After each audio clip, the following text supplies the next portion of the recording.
Real ওয়ার্ল্ডে mind reading কি possible? কারো মাইন্ড রিড করা বা টেলিপ্যাথি এই ব্যাপারটি কি এক্সিস্ট করে? টিভিতে খুব একটা টিআরপি হয়েছিল মেন্টালিস্টদের ব্যাপার নিয়ে, মানে বিভিন্ন মেন্টালিস্টদেরকে বিভিন্ন মানে সোশ্যাল মিডিয়া প্ল্যাটফর্মে নিয়ে আসা হচ্ছে। তার মূল একজন ব্যক্তি যিনি হচ্ছেন ধীরেন্দ্র কৃষ্ণ শাস্ত্রী পার্চি, মানে যে চিরকুটের মধ্যে লিখে দিচ্ছেন যে ওনার এই প্রবলেম হয়েছে, মানে উনি বলতে পারছেন না রেমেডিস কি, মানে রেমেডিস বলতে গেলে উনি ওই বলছেন যে হনুমানজি কৃপা করেগা এসব বলে দিচ্ছে, কিন্তু রেমেডিস বলছেন না, কিন্তু কি কি হচ্ছে সেই ব্যাপারটা উনি বলে দিচ্ছেন। তো আমরা যে কারো মাইন্ড রিড করার সময় কোন প্রেডিকশনের খেলাগুলো দেখিয়ে থাকি, তো এইটা আর ওই জিনিসটা কি এক না আলাদা? আপনার কি মনে হয়? হিউম্যানিস্ট ফোরাম অফ ইন্ডিয়ার তরফ থেকে আমি অ্যাজ আ প্রেসিডেন্ট আর যুক্তিবাদী সমিতির science and Russian association of India এই দুটোর তরফ থেকে বাগেশ্বর ধাম বাবা ধীরেন্দ্র শাস্ত্রীর জন্য 50 লক্ষ টাকার চ্যালেঞ্জ রয়েছে। শুধু ওর জন্যই না, পৃথিবীর যে কেউ কোন রকম অলৌকিক কিছু দাবি করে তাদের জন্য এই চ্যালেঞ্জটা রয়েছে। তো আমি তোমাকে একটা পিন নাম্বার ভাবতে বলবো, তবে তোমার actual pin number credit card বা ডেবিট কার্ড ওরকম কোনো পিন নাম্বার ভেবো না, একটা তৈরি করো, কারণ অ্যাকচুয়ালটাও আমি বলতে পারবো। কিন্তু সরকার জুনিয়র উনি নাকি ট্রেন ভ্যানিশ করেছিলেন। এবার মেন ব্যাপারটা হচ্ছে, বা হয়তো কোনো একটা শোতে যাওয়ার আগে উনি লেট করেছিলেন, যার জন্য প্রত্যেকের ঘড়ির ডায়ালের টাইম আধ ঘন্টা পিছিয়ে দিয়েছিলেন। এবার কি হয়, আমরা যখন কোনো জায়গায় প্রোগ্রাম করতে যাই বা মনে করুন কোনো আত্মীয়র বাড়িতে গেছি বা কোথাও গেছি খুব ফ্র্যাঙ্ক সিচুয়েশনে, বা কোনো জায়গাতে বলে যে আরে তুই কি ম্যাজিক দেখাচ্ছিস, পিসি সরকার ট্রেন ভ্যানিশ করে দিয়েছিল, একটা ট্রেন ভ্যানিশ করে দিয়েছিল, তাজমহল ভ্যানিশ করে দিয়েছিল, ঘড়ির টাইম বদলে দিচ্ছিল। তো আমরা এই সিচুয়েশনে অনেক সময় প্রবলেম ফেস করি, বলে যে আমরা করতে পারি না কেন। যদি আমরা করতে পারি, একজনের ঘড়ির টাইম বদলে দিতে পারি, বা এখন যা মানে ডিজিটালাইজেশনের যুগ এসেছে, আমরা হয়তো সেই টেকনোলজির যুগে পৌঁছে গেছি যে আমরা কারো ফোনেরও টাইম বদলে দিতে পারি ইনস্ট্যান্ট কিছু টাইমের জন্য রেফারেন্স ফ্রেম। তো মানে এই ব্যাপারটা কি, মানে যে পিসি সরকার সত্যিই কি ট্রেন ভ্যানিশ করেছিলেন? পিসি সরকার দাবি করেছেন উনি ট্রেন ভ্যানিশ করেছেন। হ্যাঁ, আচ্ছা এই ব্যাপার নিয়ে একটা কথা বলছি আপনাকে, মানে দেখবেন এই সমস্ত ম্যাজিকগুলোর ক্ষেত্রে কেউ না কেউ কিছু একটা ভাবে এবং ভাবার ফলে সেই জিনিসটা তৈরি হয়। তো সেই রকম একজন ফেমাস ব্যক্তির নাম আপনি হয়তো জানবেন, ডেভিড বার্গলাস নাম শুনবেন।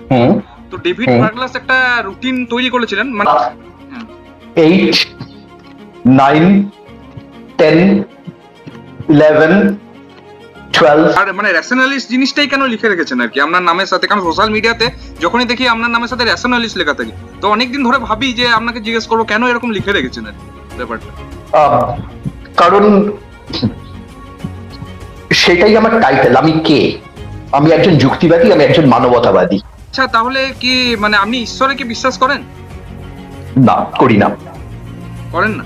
আচ্ছা, তাহলে মনে করুন এই যে আমরা যেমন বলি স্বামী বিবেকানন্দ, রবীন্দ্রনাথ টেগোর, অ্যালবার্ট আইনস্টাইন, তো এনারা তো যুক্তিবাদী, সমস্ত কিছুকে যুক্তিতর্কের মাধ্যমে বিচার করেন। তো ওনারাও তো মনে করুন ধর্মের প্রতি বিশ্বাস করেন, কোনো একটা এক্সপেরিমেন্ট করার আগে, এতবার ফেল হওয়ার আগে একটা ঈশ্বরকে স্মরণ করেন। তো এনারা কি ভুল, বা অনেক মানুষ যেমন ঈশ্বরে বিশ্বাসী তারা কি মানে প্রত্যেকে ভুল করছেন ব্যাপারটা? আচ্ছা, আমি যখন ছোট ছিলাম তখন এই আমাদের ন্যাশনাল জিওগ্রাফি চ্যানেলে একটা মানে প্রোগ্রাম হতো ব্রেন গেমস বলে। তো ওইখানে একটা প্রিন্সিপালের কথা বলেছিল, অ্যাপোলো রবিন্স বলে একটা ম্যাজিশিয়ান ছিল, মানে যাকে স্টিলিং ম্যাজিশিয়ান বলা হতো। মানে উনি দেখবেন কারো ঘড়ির সঙ্গে মানে স্টিল করে নিতেন, বা মানে যে আর্ট অফ মিস্টারাইজেশন যে ব্যাপারটা বলে, ওই জিনিসটা উনি খুব ভালোভাবে প্রেজেন্ট করতে পারতেন। তো ওনাকে খুব মানে ইন্সপিরেশন লাগতো। হ্যাঁ, তো উনি একটা মানে লস বলেছিলেন উইজডম অফ ক্রাউন। তো ওখানে উনি একটা এক্সপেরিমেন্ট করেছিলেন। সেই কৌশিক দার লেকচার ডেমোটা দেখে মনে হয়েছিল বাহ, মেন্টালিজম তো খুব একটা স্মার্ট ব্যাপার হতে পারে, একটা ইন্টেলিজেন্ট ব্যাপার হতে পারে। মেন্টালিজম মোটেই বোরিং ব্যাপার নয়। মানে একদম টাফ কোয়েশ্চেন করো, ধারালো প্রশ্ন করো, তাহলেই ব্যাপারটা জমবে। এরকম মনে করো না যে রাহুল দা এরকম শক্ত শক্ত প্রশ্ন করছি, রাহুল দা যদি বলতে না পারে রেগে যাবে। আমি একদম রাগ করবো না। যদি কিছু বলতে না পারি, মানে that will give me a learning opportunity. আমি গিয়ে আবার নতুন কিছু শিখতে পারবো, নতুন কিছু রিসার্চ করতে পারবো সেটা নিয়ে। তো কোনো চিন্তা নেই, একদম ধারালো প্রশ্ন রাখো। আর কথা দিচ্ছি, যেটা বলবো একদম জেনে বলবো, না জেনে একটা কথাও বলবো না। যদি কিছু না জানি স্বীকার করে নেবো জানি না। Hey WhatsApp friends, welcome back to my new magic series of online magic jam. তো আজকে অনলাইন ম্যাজিক জ্যামে আপনাদের সামনে একজন স্পেশাল গেস্ট উপস্থিত আছে। আমার একজন খুব ফেভারিট মেন্টালিস্ট, ম্যাজিশিয়ান রাহুল। তো আপনি কেমন আছেন? নমস্কার, thank you Manas, thank you আমাকে এখানে ডাকার জন্য। আমি দারুণ, ফ্যান্টাস্টিক। তুমি কেমন আছো? আমি তো অনেক ভালো আছি। সবার প্রথমে আপনাকে অসংখ্য ধন্যবাদ জানাই যে আপনার এই বিজি শিডিউলের মধ্যে আপনি টাইম দিয়ে এই প্রোগ্রামের জন্য এসেছেন, সেটার জন্য অসংখ্য ধন্যবাদ আপনাকে। না না, নো প্রবলেম। তবে যেটা ফোনে আমি যেটা বলেছিলাম সেটা মনে রাখো, মেক দিস ইন্টারেস্টিং। তো যতটা সম্ভব মানে একদম টাফ কোয়েশ্চেন করো, ধারালো প্রশ্ন করো, তাহলেই ব্যাপারটা জমবে। এরকম মনে করো না যে রাহুল দা এরকম শক্ত শক্ত প্রশ্ন করছি, রাহুল দা যদি বলতে না পারে রেগে যাবে। আমি একদম রাগ করবো না যদি কিছু বলতে না পারি। মানে that will give me a learning opportunity. আমি গিয়ে আবার নতুন কিছু শিখতে পারবো, নতুন কিছু রিসার্চ করতে পারবো সেটা নিয়ে। তো কোনো চিন্তা নেই, একদম ধারালো প্রশ্ন রাখো। আর কথা দিচ্ছি যেটা যেটা বলবো একদম জেনে বলবো, না জেনে একটা কথাও বলবো না। যদি কিছু না জানি স্বীকার করে নেবো জানি না বলে। তো আজকের যে সেশনটা হবে, এই সেশনটা যেন একদম মিস করবেন না, প্রথম থেকে লাস্ট অব্দি দেখবেন। কারণ আজকের সেশনে এমন কিছু কিছু টপিক নিয়ে আলোচনা করা হবে যেটা ম্যাজিশিয়ানসদের জন্য তো ইন্টারেস্টিং ব্যাপার হবেই হবে, তো নর্মাল লেম্যানদের জন্য অনেক কিছু জানা যাবে। ম্যাজিকের মিথস, ম্যাজিকের ব্যাপারে জানতে পারবেন, ব্ল্যাক ম্যাজিক, হিপনোসিস, অনেক কিছু ব্যাপার নিয়ে আলোচনা করবেন। কারণ আমার সামনে যে যিনি রয়েছেন উনি একজন ম্যাজিশিয়ান তো বটেই, তো উনি এর সাথে সাথে একটা টপ সফটওয়্যার কোম্পানিতে অ্যাজ এ আর্টিফিশিয়াল ইঞ্জিনিয়ার মানে কর্মরত। তো তার মধ্যেও যে উনি আর্টিফিশিয়াল ইন্টেলিজেন্স ইঞ্জিনিয়ার না, আমি এই মুহূর্তে কাজ করছি একজন সিনিয়র আর্টিফিশিয়াল ইন্টেলিজেন্স সায়েন্টিস্ট হিসেবে। এটা তবে সেই পরিচয়টা এখানে গৌণ, ওটা ইম্পর্টেন্ট নয়। কারণ আমি আজকে তো এসেছি এখানে অ্যাজ আ ম্যাজিশিয়ান মেন্টালিস্ট, তো ওই পরিচয়টা এখানে ইম্পর্টেন্ট নয়। না আমি বললাম অ্যাকচুয়ালি মানুষজন জানতে পারে যে শুধু ম্যাজিকটাই যে আপনার মানে ফুল টাইম প্রফেশন তা তো নয়, মানে ম্যাজিকটাকে অ্যাজ এ প্রফেশনের সাথে সাথে এটাকে মানে নিয়ে যাচ্ছেন, এটাও একটা কাইন্ড অফ লাইক চ্যালেঞ্জিং ব্যাপার আর কি। আমি বলবো ম্যাজিকটা আমার প্যাশন। আর মানে সত্যি যে ব্যাপারে যদি প্যাশন থাকে না, তাহলে সেটার জন্য আমরা ঠিক টাইম বের করতে পারি। আমার যে ব্যাপারগুলো ইন্টারেস্ট আছে, ম্যাজিক তার মধ্যে একটা, সেই ব্যাপারগুলোর জন্য আমি টাইম বের করি, আমরা সবাই করি। আর যে ব্যাপারগুলো আমাদের প্রায়োরিটিতে ওপরের দিকে নেই, সেগুলো আমরা অ্যাভয়েড করি। আমরা বলি এত বিজি, এত কাজের চাপ কি করে করবো। আসলে এটা প্রায়োরিটির ব্যাপার। তো এখন তো আপনি তাহলে ব্যাঙ্গালোরে রয়েছেন না? ব্যাঙ্গালোর থেকে আমার সাথে লাইভে রয়েছেন সরাসরি না? এখন ইয়েস, আজকে এখন ব্যাঙ্গালোরে রয়েছি। মানে আমি রয়েছি উড়িষ্যাতে, আপনি রয়েছেন ব্যাঙ্গালোরে, দুজন। মানে মেন ব্যাপারটা হচ্ছে এমন, মানে আমাদের মানে এতটাই ব্যাড লাগ যে বিভিন্ন কলকাতাতে বিভিন্ন রকম ম্যাজিক কনফারেন্স হয়, ওখানে বিভিন্ন জায়গাতে হয়তো কনফারেন্সে আপনি অ্যাজ এ জাজ হিসাবে সেখানে থাকেন বা বিভিন্ন ম্যাজিক কনফারেন্সে যান, কিন্তু আমার সেই সুযোগটা হয়ে ওঠেনি বা এখন সুযোগ হলেও সময় হয় না যে আপনার সাথে ফেস টু ফেস সামনে থেকে দেখা করব। কিন্তু আজকে যে আপনি সেশনটাই এসেছেন সেটার জন্যই আমি নিজেকে প্রচুর লাকি ফিল করছি যে আপনার মতো একজন মানুষকে এই লাইফে পেয়েছি। তো আজকে তো আমি আপনাকে ছাড়বোই না, অনেক কিছু ব্যাপারে তো জানা হবেই, সেই আলোচনা হবে। তবে অত কিছু ওসব হাইফাই ওসব ভাবার দরকার নেই, আমরা সবাই বন্ধু। এটা জাস্ট একটা আড্ডার মতো, মানে একদম রিল্যাক্স করো, কোনো অসুবিধা নেই। তো তোমাকে অত মানে ফর্মাল কিছু হওয়ার দরকার নেই আর কি। আচ্ছা, মানে আপনি ম্যাজিকের জগতে কিভাবে এলেন? মানে আপনার ফ্যামিলি থেকে কোই ম্যাজিশিয়ান ছিল না নিজের থেকেই মানে ম্যাজিকের যে ডেভেলপমেন্ট মানে কিভাবে এলো আর কি মাইন্ডের মধ্যে? ফ্যামিলিতে কেউ ম্যাজিশিয়ান কেউ নেই। আমার বাবার বন্ধু শীল, বিমল শীল, উনি আমার বাবার বন্ধু। সেই হিসেবে আমার প্রথম যদি কারোর লাইভ ম্যাজিক দেখে থাকি তাহলে সম্ভবত ওনারই ম্যাজিক দেখেছি। এখন আমার মনে আছে মানে আমার বাবার উনি একই অফিসে কাজ করতেন, উনি আমাদের একজন ফ্যামিলি ফ্রেন্ড। উনি আমাদের মানে মানে আমাকে ম্যাজিকের হেল্প করার থেকে উনি আমাদের ফ্যামিলিগতভাবে অনেক বেশি উনি কাছের মানুষ আর কি। সেগুলো অন্য প্রসঙ্গ, অফলাইন বলা যাবে। সম্ভবত ওনার একটা ম্যাজিক আমার খুব মনে আছে, ওটাই বোধহয় আমার দেখা প্রথম কোনো লাইভ ম্যাজিক শো। উনি একটা মানে বোধহয় একটা বাল্ব না এরকম একটা এরকম বেলজারের মধ্যে একটা পাখি নিয়ে একটা উনি ম্যাজিক দেখিয়েছিলেন, ওটা এখন আমার চোখে ভাসে। আর এছাড়া ম্যাজিকে ইন্টারেস্ট কি করে হলো, আমি বেসিক্যালি 90s কিড, 90 দশকে আমার বড় হওয়া।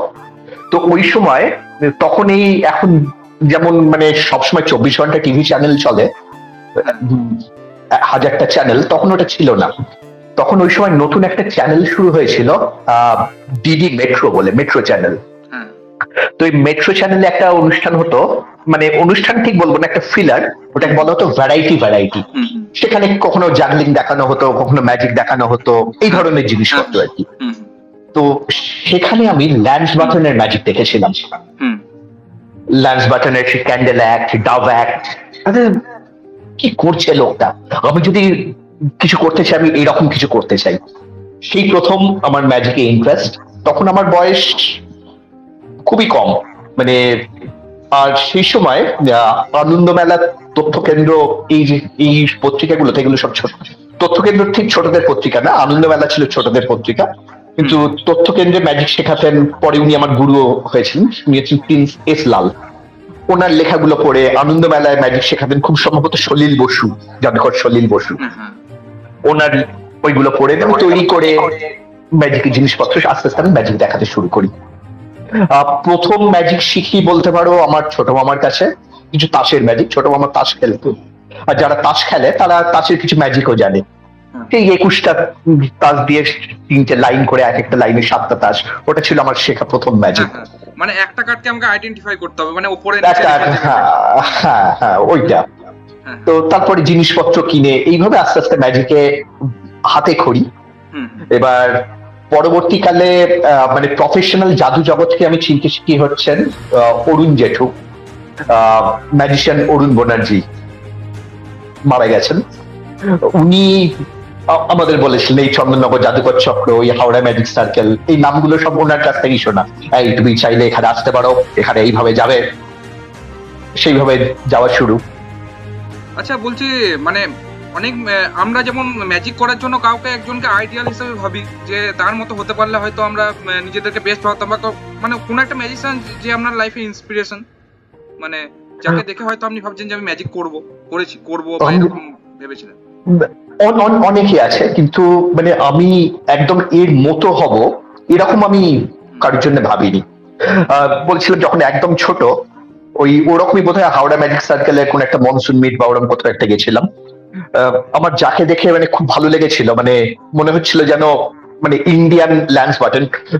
ওই ম্যাজিশিয়ান অবশ্য নিজেকে ল্যান্স বাটনের থেকেও বেশি ডেভিড কপারফিল্ডের সঙ্গে নিজেকে বেশি আইডেন্টিফাই করতেন। তিনি হচ্ছেন সৌরভ বর্মন, সৌরভ দা।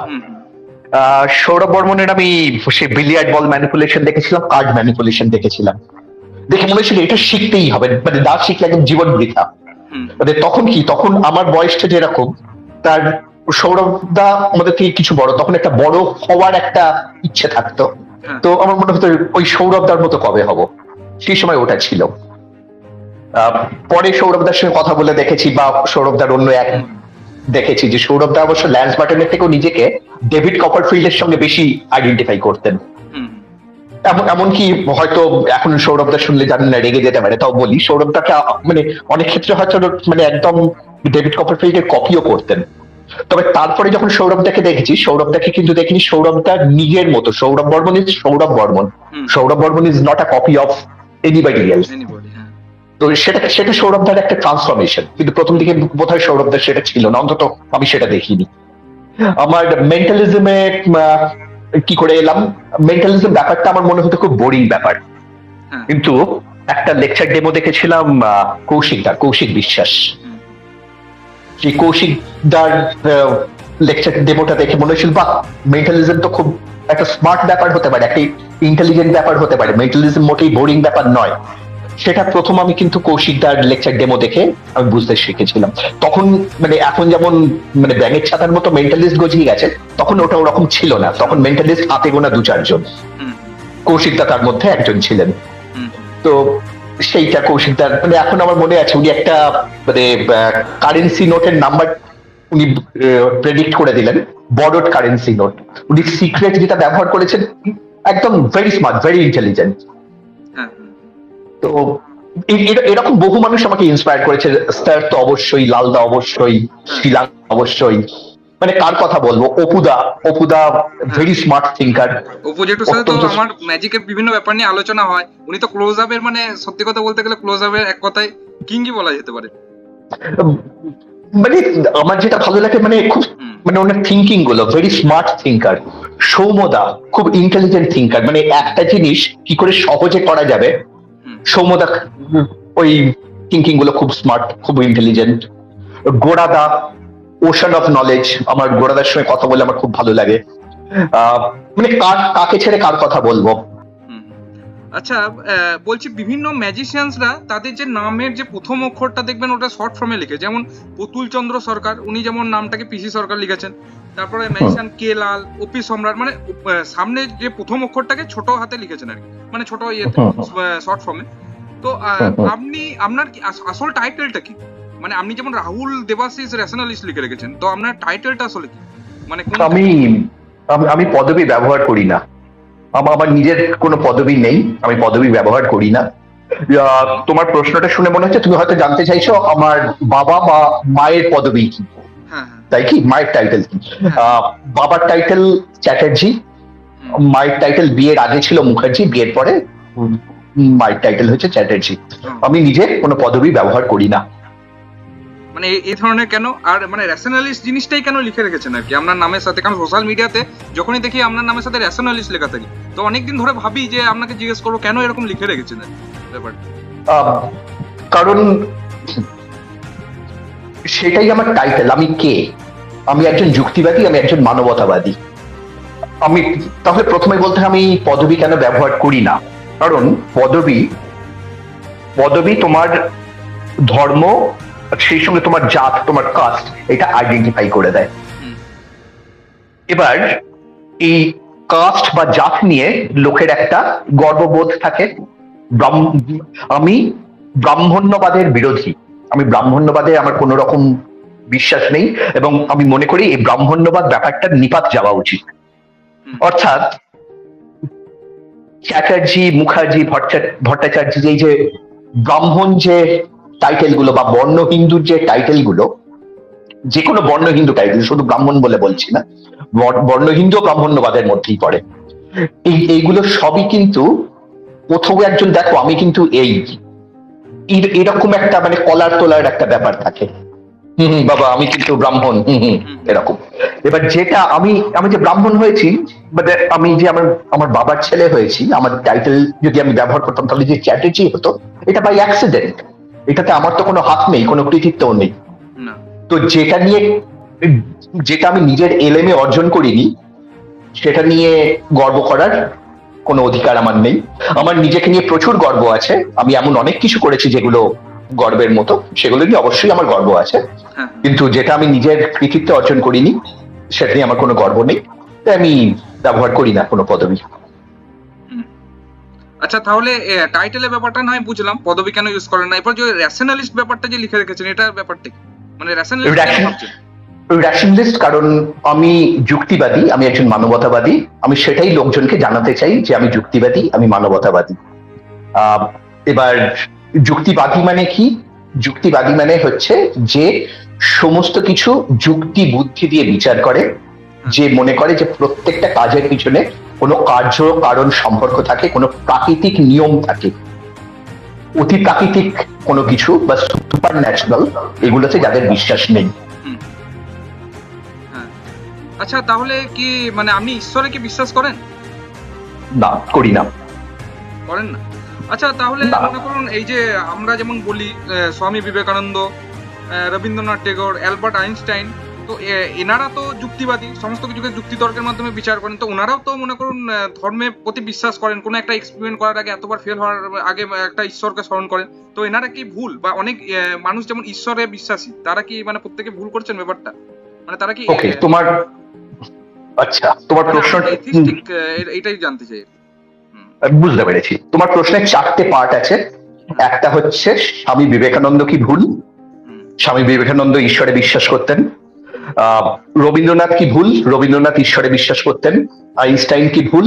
আইনস্টাইন ঈশ্বরে বিশ্বাস করতেন। পৃথিবীর বেশিরভাগ মানুষ ঈশ্বরে বিশ্বাস করে, তারা কি সবাই ভুল? এইটা হচ্ছে তোমার প্রশ্ন, তাই তো? আমি চারটে পার্ট আমি এক এক করে বলছি, ঠিক আছে? প্রথম, আইনস্টাইন ঈশ্বরে বিশ্বাসী ছিলেন না। আইনস্টাইন ছিলেন নিরীশ্বরবাদী। আইনস্টাইনের যেটা ছিল, আইনস্টাইন এই যে বিভিন্ন যে প্রকৃতি, এগুলি যে একটা সুন্দর সুশৃঙ্খল ভাবে সমস্ত কিছু চলছে, এটা দেখে উনি মুগ্ধ হয়েছেন। এবার উনি এই নেচার বা এই প্রকৃতিকে উনি ঈশ্বর বলছেন, কিন্তু তার সঙ্গে এটাও বলছেন যে এগুলো, এখানে কোনো সুপার ন্যাচারাল বা অতি প্রাকৃতিক কিছুতে উনি বিশ্বাস করেন না, বা কোন প্রাতিষ্ঠানিক ধর্মের উনি বিরোধী ছিলেন। উনি তাকে বলছেন রিলিজিয়ন অফ ফিয়ার, যা মানুষকে ভয় দেখায় বিশ্বাস করতে। তো আইনস্টাইন ঈশ্বর বিশ্বাসী ছিলেন না। রবীন্দ্রনাথও কিন্তু অনেকটাই ছিলেন, প্রথম জীবনে রবীন্দ্রনাথ ছিলেন ঈশ্বর বিশ্বাসী, কিন্তু উনিও কিন্তু ঈশ্বর বিশ্বাস ওনার কাছে যত না কোনো হিন্দু দেবদেবীর ওপর ছিল, তার থেকে বেশি ছিল প্রকৃতির ওপর। ওনার কাছে প্রকৃতি যেন ঈশ্বর, ভালোবাসা যেন ঈশ্বর। তুমি যদি ওনার ভানুসিংহের পদাবলীতে উনি লিখেছেন খুব কম বয়সে, তুমি যদি ওইটা পড়ে দেখো, ওটা রাধা কৃষ্ণের প্রেমের কথা বলা হচ্ছে, কিন্তু ওখানে কিন্তু রাধা কৃষ্ণকে উনি ঈশ্বর বলে মনে করছেন না। ওইখানে দুজন এন্টিটি, দুটো ক্যারেক্টার, আর ওনার কাছে ওখানে ঈশ্বরটাও কিন্তু ভালোবাসা। রবীন্দ্রনাথ কিন্তু বারে বারে নিজেকে পাল্টেছেন। তুমি যদি পরের দিকে রবীন্দ্রনাথকে দেখো, তুমি দেখবে রবীন্দ্রনাথ অনেক বেশি সংশয়বাদী, অ্যাগনস্টিক, নট ঈশ্বর বিশ্বাসী, নট থিস্ট। আর শেষ জীবনে রবীন্দ্রনাথ ছিলেন নিরীশ্বরবাদী, নাস্তিক। আর রবীন্দ্রনাথ যতদিন ঈশ্বরে বিশ্বাসী ছিলেন, সেটাও কিন্তু কোনো সুপার ন্যাচারাল ঈশ্বরে বিশ্বাসী নন। উনি ছিলেন স্পিনোজার ঈশ্বরে বিশ্বাসী, এই যে প্রকৃতি, এইটার উপর উনি বিশ্বাস করতেন। বিবেকানন্দ সম্পর্কে কিছু বলার আগে তোমাকে কয়েকটা প্রশ্ন করি, তুমি হ্যাঁ বা নাতে জবাব দাও। এক, তুমি কি ঈশ্বরচন্দ্র বিদ্যাসাগরকে শ্রদ্ধা করো? হ্যাঁ, অবশ্যই। হ্যাঁ, তুমি কি মনে করো ঈশ্বরচন্দ্র বিদ্যাসাগরের বিধবা বিবাহ সেটা ওনার মতে ওনার সর্বাধিক মহৎ কর্ম, সব থেকে ভালো কাজ? তুমি কি সেটা মনে করো যে উনি বিধবা বিবাহ প্রচলন করে একটা ভালো কাজ করেছেন?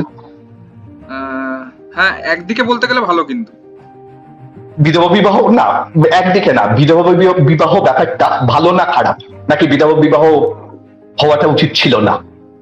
আমার মতে বিধবা বিবাহ ব্যাপারটা ভালো। আচ্ছা, বাল্য বিবাহ মানে একদম 5-6 বছর বয়সে মেয়েদের দিয়ে দেওয়া হবে, এই ব্যাপারটা ভালো না খারাপ? এটা খারাপ। আচ্ছা, পুরুষের বহু বিবাহ, এটা ভালো না খারাপ? একটা পুরুষ অনেকগুলো বিয়ে করতে পারবে, ভালো না খারাপ? এটা খারাপ। সতীদাহ প্রথা, যেটা নিয়ে রামমোহন কাজ করেছেন, এটা ভালো না খারাপ? এটা খারাপ।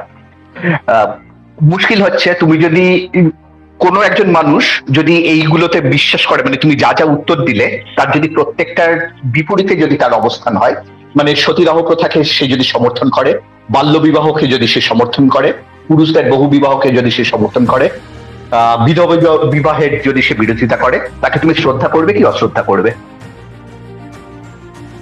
ভেবে বলো। অশ্রদ্ধাই করবে। মুশকিল হচ্ছে, বিবেকানন্দ নিয়ে আমরা খুব কথা বলি, কিন্তু বিবেকানন্দের বইগুলো পড়ি না। তুমি কি জানো বিবেকানন্দ বিধবা বিবাহের ঘোরতর বিরোধী ছিলেন, বাল্য বিবাহের সমর্থক ছিলেন, সতীদাহ প্রথার সমর্থক ছিলেন, এবং উনি বিধবা বিবাহ নিয়ে একটা মজার কথা বলছেন। উনি বলছেন যে ওই সময় নাকি পুরুষদের থেকে, ওই সময়ের সমাজে পুরুষদের থেকে নারীর সংখ্যা বেশি ছিল, তাই যদি বিধবারা আবার বিয়ে করতে চায় তাহলে কুমারী মেয়েদের স্বামী সংখ্যা কম পড়বে। উনি এরকম বলছেন, মানে একটু হয়তো ভুল হতে পারে কোটটা। উনি বলছেন, উনি বিধবাদের দিয়ে বলছেন, তো তোমাদের তো একবার সুযোগ মিলিয়াছিল, তোমরা সেই সুযোগ হারাইয়াছো, অতএব এবার ক্ষান্ত হও। ঠিক একই কারণে উনি যে বলছেন যে বিধবা মানে মেয়েদের সংখ্যা পুরুষদের থেকে বেশি, অর্থাৎ পুরুষদের সংখ্যা কম, ঠিক একই কারণে উনি কিন্তু পুরুষদের বহু বিবাহ সমর্থন করতেন। এগুলো সবই আমি বললাম বাণীয় রচনা থেকে। আমি একদম পাতা আন্ডারলাইন করে দিতে পারবো, যদি করতে না পারি একদম মাথা মুড়িয়ে ফেলবো, দুটো ভুরু কামিয়ে ফেলবো, চাল দিয়ে তোমার সামনে না খাদ দেবো, কথা দিলাম। এগুলো যে কটা বললাম প্রত্যেকটাই কিন্তু বাণীয় রচনা থেকেই বললাম, উদ্বোধন প্রকাশনী, অন্য কোনো প্রকাশনী থেকে বলছি না। কিন্তু আমার কথা হচ্ছে, এই খণ্ডিত বিবেকানন্দকে তুমি জানবে কেন? আমি যেগুলো বললাম, আমি তো শুধু বললাম পাতা আন্ডারলাইন করে দেবো। বিবেকানন্দকে জানতে গেলে কিন্তু বাণীয় রচনা পড়তে হয়। আমি প্রায় মানে 4 বছর ধরে বিবেকানন্দর মানে ইন্টেন্স স্টাডি করেছিলাম। তুমি দেখবে নিবেদিতার যে লেখাটা মাস্টার অ্যাজ আই স হিম, তাতে কিন্তু নিবেদিতা আস্তে আস্তে বিবেকানন্দ সম্পর্কে ক্রিটিক্যাল হয়ে যাচ্ছেন। এডওয়ার্ড স্টাডির লেখা, আলা সিঙ্গার চিঠি, হেনরিয়েটা মুলার, মিসেস বুল, এদের সবার লেখা গুলো পড়ো, তখনই তো প্রকৃত বিবেকানন্দকে জানতে পারবে। অবশ্যই। আর এবার বললে পৃথিবীর বেশিরভাগ মানুষ তো ঈশ্বর বিশ্বাসী। কোন ঈশ্বর? প্রত্যেকের ঈশ্বর কিন্তু আলাদা আলাদা। যারা ঈশ্বরে বিশ্বাস করে তাদের ঈশ্বর বিশ্বাস কিন্তু আলাদা আলাদা। এবার এই মুহূর্তে কিন্তু নিরীশ্বরবাদীদের সংখ্যা টোটাল, মানে যদি তুমি র্যাঙ্ক করো কে কোন ঈশ্বরে বিশ্বাসী, তাহলে থার্ড পজিশনে রয়েছে নিরীশ্বরবাদীদের সংখ্যা। কিন্তু তাতেও কিছু এসে যায় না। আরেকটা কথা বলি, বিবেকানন্দ, রবীন্দ্রনাথ, আইনস্টাইন এরা কেউ যদি ঈশ্বরে বিশ্বাসী হতেনও, তাহলেও আমরা তাদের বিশ্বাস সম্পর্কে জানতে পারি, তাতে ঈশ্বরের অস্তিত্ব প্রমাণ হয় না। আর তুমি লাস্ট আরেকটা পয়েন্ট তুলেছিলে যে বেশিরভাগ মানুষই তাহলে ভুল। একটা সময় পৃথিবীর বেশিরভাগ মানুষ মনে করত যে পৃথিবী এক জায়গায় স্থির হয়ে দাঁড়িয়ে রয়েছে, সূর্য ঘুরছে পৃথিবীর চারদিকে। তাই কত সংখ্যক লোক কি বিশ্বাস করলো তার মূল্য বিজ্ঞানের কাছে কানাকড়িও নয়। আজকে যেহেতু আপনি আমাদের সামনে উপস্থিত রয়েছেন, আপনি একজন ম্যাজিশিয়ান, তার সাথে একজন মেন্টালিস্ট, তো আমি একটা জিনিস জানতে চাই আপনার কাছে যে রিয়েল ওয়ার্ল্ডে মাইন্ড রিডিং কি পসিবল? কারো মাইন্ড রিড করা বা টেলিপ্যাথি, এই ব্যাপারটি কি এক্সিস্ট করে? তুমি আমাকে অন শো জিজ্ঞেস করছো নাকি অফ শো জিজ্ঞেস করছো? উত্তরটা সেই অনুযায়ী আমি দেবো। ধরে রাখুন অন শোই জিজ্ঞেস করছি। অন শো যদি জিজ্ঞেস করো আমি, তাহলে আমরা তো মাইন্ড রিডিং এর ডেমনস্ট্রেশন করি, আমরা তো টেলিপ্যাথির ডেমনস্ট্রেশন করি, কিন্তু অন শোতে যেটা তোমরা দেখো সেটা একটা শো।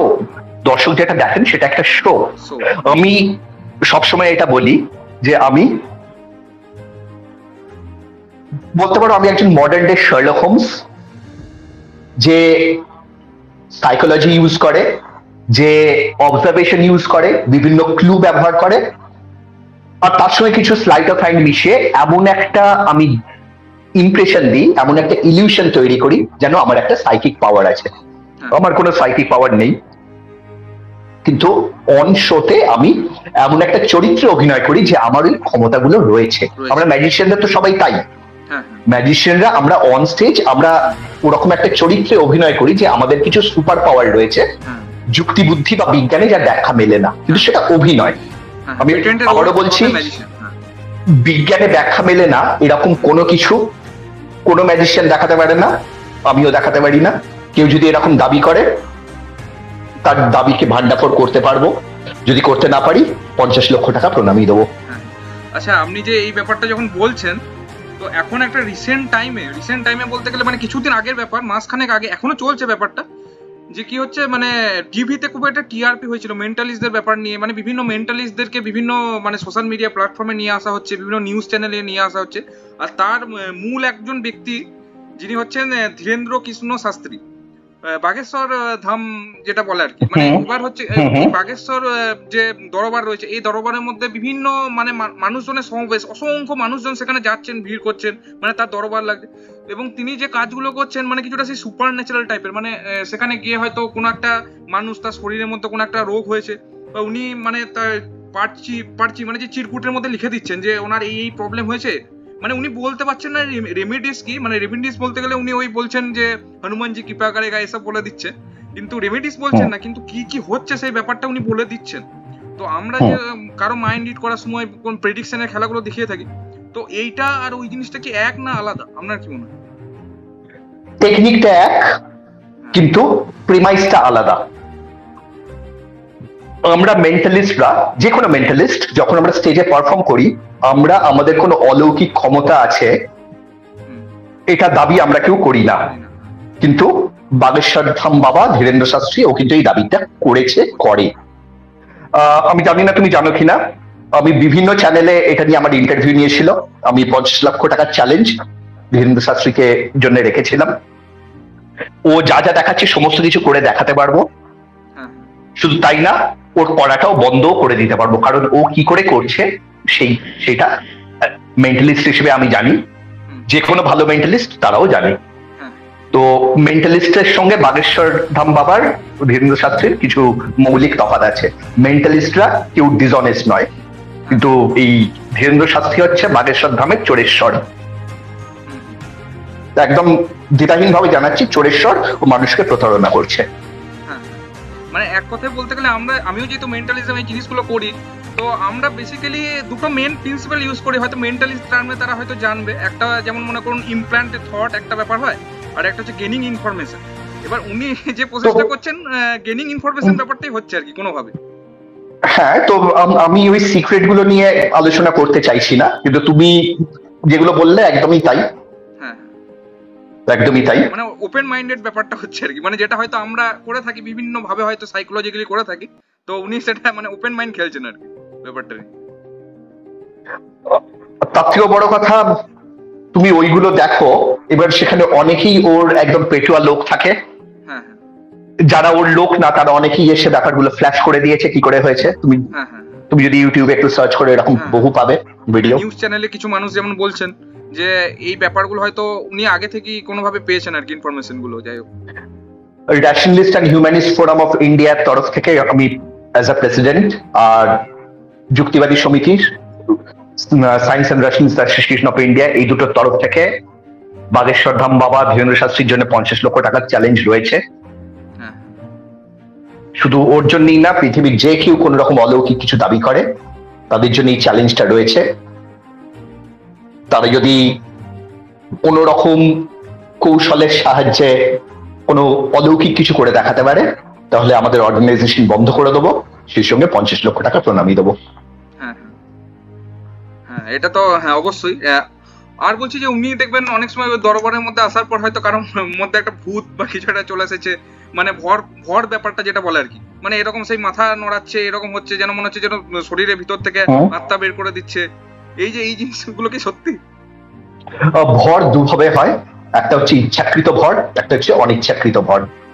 ইচ্ছাকৃত ভর যেগুলো, সেটা হচ্ছে সরাসরি সে অ্যাক্টিং করছে যে তার মধ্যে ভর হয়েছে। আমি দেখেছি এরকম লোকজন, হয়তো মানে একটা কোনো ধর্মীয় একটা সংঘ, সেখানে মানে ভগবানের উপাসনা করতে করতে হরিনাম করতে করতে হঠাৎ ধরাম করে পড়ে গেল, সবাই তাকে ধরে ওড়িয়ে হয়েছে ওড়িয়ে। সে একটা ইম্পর্টেন্স পাওয়ার জন্য অনেকে করে, যেগুলো বেশিরভাগ সময় অ্যাক্টিং। আর ভর আরেকটা হয় হচ্ছে যেগুলো মানসিক রোগ, যেগুলো এই হিস্টেরিয়া, ম্যানিয়াক ডিপ্রেসিভ, এই ধরনের রোগগুলো থেকে, স্কিজোফ্রেনিয়া, এগুলো থেকে ভর হতে পারে। কোনো ভালো সাইকোলজিস্টকে দেখালে, কোনো সাইকিয়াট্রিক ওষুধ খেলে সে ভালো হয়ে যাবে। মানে দেখুন অনেকে ব্যাঙের মতো লাফাচ্ছে, মনে হচ্ছে উড়ে যাচ্ছে, মানে আর্ট অফ লেভিটেশন এই ব্যাপারটা যেন ওইখানেই হয়ে যাচ্ছে, এরকম একটা ব্যাপার। তো মানে এই ব্যাপারগুলো মানে দেখে হয়তো সাধারণ মানুষ, এই বিভিন্ন ধর্মের ব্যাপার যখন চলে আসে না, তখন মানুষ সেখানে অন্ধ হয়ে যায় আর কি, ব্যাপারটা বলতে গেলে, এক কথায় বলতে। হ্যাঁ, যায়, ঠিক কথা। মানে সেখানে আর কোনো মানে সেখানে আর স্কেপটিক ব্যাপারটা থাকে না, সেখানে মানুষজন সেই মানে ব্যাপারটা হয়ে যায় সেই মানে যারা এথিস্টিক বা এই ধরনের পার্সন তাদের বিরোধিতা করে এই সমস্ত ক্ষেত্রে আর কি। হ্যাঁ, করে, ঠিক কথা, করে। কিন্তু আমি তো প্রতারিত হচ্ছি না, যারা যাচ্ছে প্রতারিত তারা হচ্ছে। এবার আমি আমার কথাগুলো আমি তুলে ধরছি। আমি সবসময় বলি, আমি বলছি বলেই যে এটা রাহুল দা বলছে তুমি বিশ্বাস করো, এটা আমি কাউকে বললাম, তোমাকেও বলি কখনো। তোমার যদি মনে হয় যে আমার কথায় যুক্তি আছে, আমি প্রমাণ দেখাতে পারছি, তো যে তথ্যগুলো দিচ্ছি তথ্যগুলো ভ্যালিড, তাহলে তুমি আমার কথাগুলো অ্যাকসেপ্ট করো, গ্রহণ করো, নয়তো বর্জন করো, ছুঁড়ে ফেলে দাও। অবভিয়াসলি। হ্যাঁ, আচ্ছা বলছি উনি যেমন মনে করুন একটা কোনো চিরকুট নিয়ে চিরকুটের মধ্যে লিখে দিচ্ছেন কোনো কিছু, তা আপনি কি আমাকে ইনস্ট্যান্ট এরকম কিছু দেখাতে পারবেন? মানে মানে কৃষ্ণ শাস্ত্রীর আপনি অভিনয় করছেন, মানে ওই রকম কিছু একটা দেখাচ্ছেন, সেরকম কিছু। তুমি বলেছিলে আজকে এটা শুধু আলোচনার মধ্যে আমরা থাকবো, মানে ম্যাজিকের ব্যাপারটার জন্য আজকে আমি তৈরি নই, তবে দেখছি চেষ্টা করে। একটা কাজ করি, বুঝলে, আমি তোমাকে একটা নম্বর ভাবতে বলবো, তোমার পিন নাম্বার, তোমার আসল পিন নাম্বারটা ভেবো না, কারণ এটা তো লাইভ হবে, আমি চাই না তোমার আসল পিন নাম্বারটা লোকজন জানতে পারুক, আর সেটা দিয়ে তোমার কোনো রকম আইডেন্টিটি থেফট হোক। তো তুমি মনে মনে একটা পিন নাম্বার ভাবো, একটা 4 ডিজিট 4 ডিজিট একটা নাম্বার তুমি ভাবো। এবার আমাকে একটু আমার জেন মোডে যেতে হবে, নয়তো আমি ঠিক পারবো না এটা করতে। আমাকে বলো ভাবা হয়ে গেলে। ওকে, আচ্ছা হ্যাঁ, এখন আমি একটা জিনিস ভাবলাম, এবার অনেক সময় হতে পারে হয়তো আপনি হয়তো ভুল বলেছেন, আমি হয়তো হ্যাঁ হ্যাঁ বলে দিচ্ছি, এরকম ব্যাপারটা হবে। সেই জন্য আমি একটা কাজ করে আমি একটু লিখিয়ে রেখে দিচ্ছি। হ্যাঁ, আমি একটু লিখে রাখছি আর কি। মানে যদি ঠিক অনেক আছে। অডিয়েন্স ভাবতে পারে হয়তো আপনি হয়তো ভুল বলেছেন, হয়তো মেকআপ করার জন্য হয়তো হ্যাঁ হ্যাঁ বলে দিয়েছি, এরকম ব্যাপার হতে পারে। না তো না, আমি অ্যাকচুয়ালি অ্যাকচুয়ালি আমি লিখে রাখবো। হ্যাঁ, আমি আমি সেটা লাস্টে তোমাকে। দেখাবো, লাস্টে আমি দেখাবো ঠিক আছে, হয়তো যে সত্যি বলছি কিনা আর কি। আপনি রিড করার পর ঠিক মানে আমি আছে, লিখে রাখছি অ্যাজ এ মানে প্রুফ হিসাবে, যদি আপনার কিছু প্রবলেম হয় আর কি। মানে ঠিক আছে, আমি লিখে হয়তো রেখে দিয়েছি, আমি মানে যাই হোক আমার কাছেই রয়েছে। ঠিক আছে। হ্যাঁ, আর এবার আমি ভাবছি নাম্বারটা কি বলবো। নাম্বারটা তোমার মাথায় আছে তাই তো? হুম। আমাকে একটু রেডি হতে হবে একটু। হ্যাঁ হ্যাঁ। আহ,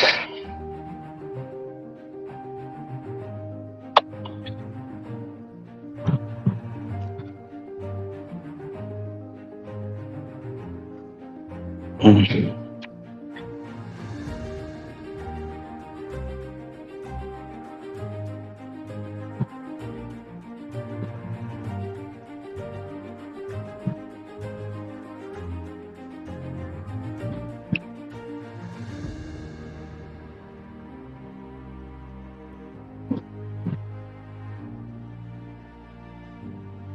আহ, আমার মনে হচ্ছে আমি এটা পেয়েছি।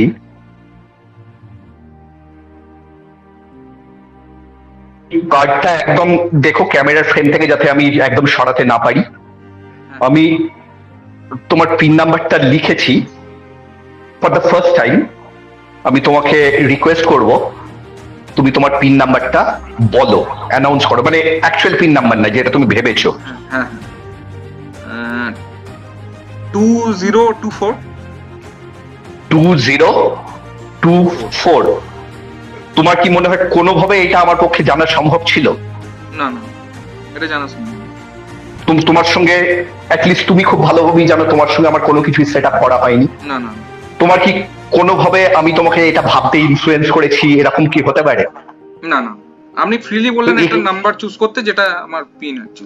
তো এখানে আমি একটা নম্বর লিখে রেখেছি, সেই নাম্বারটা যদি 2024 হয়, তাহলে তুমি বিশ্বাস করবে এটা সত্যি আমি মাইন্ড রিডিং করলাম তোমার। হ্যাঁ হ্যাঁ, বিশ্বাস করবো কিছু।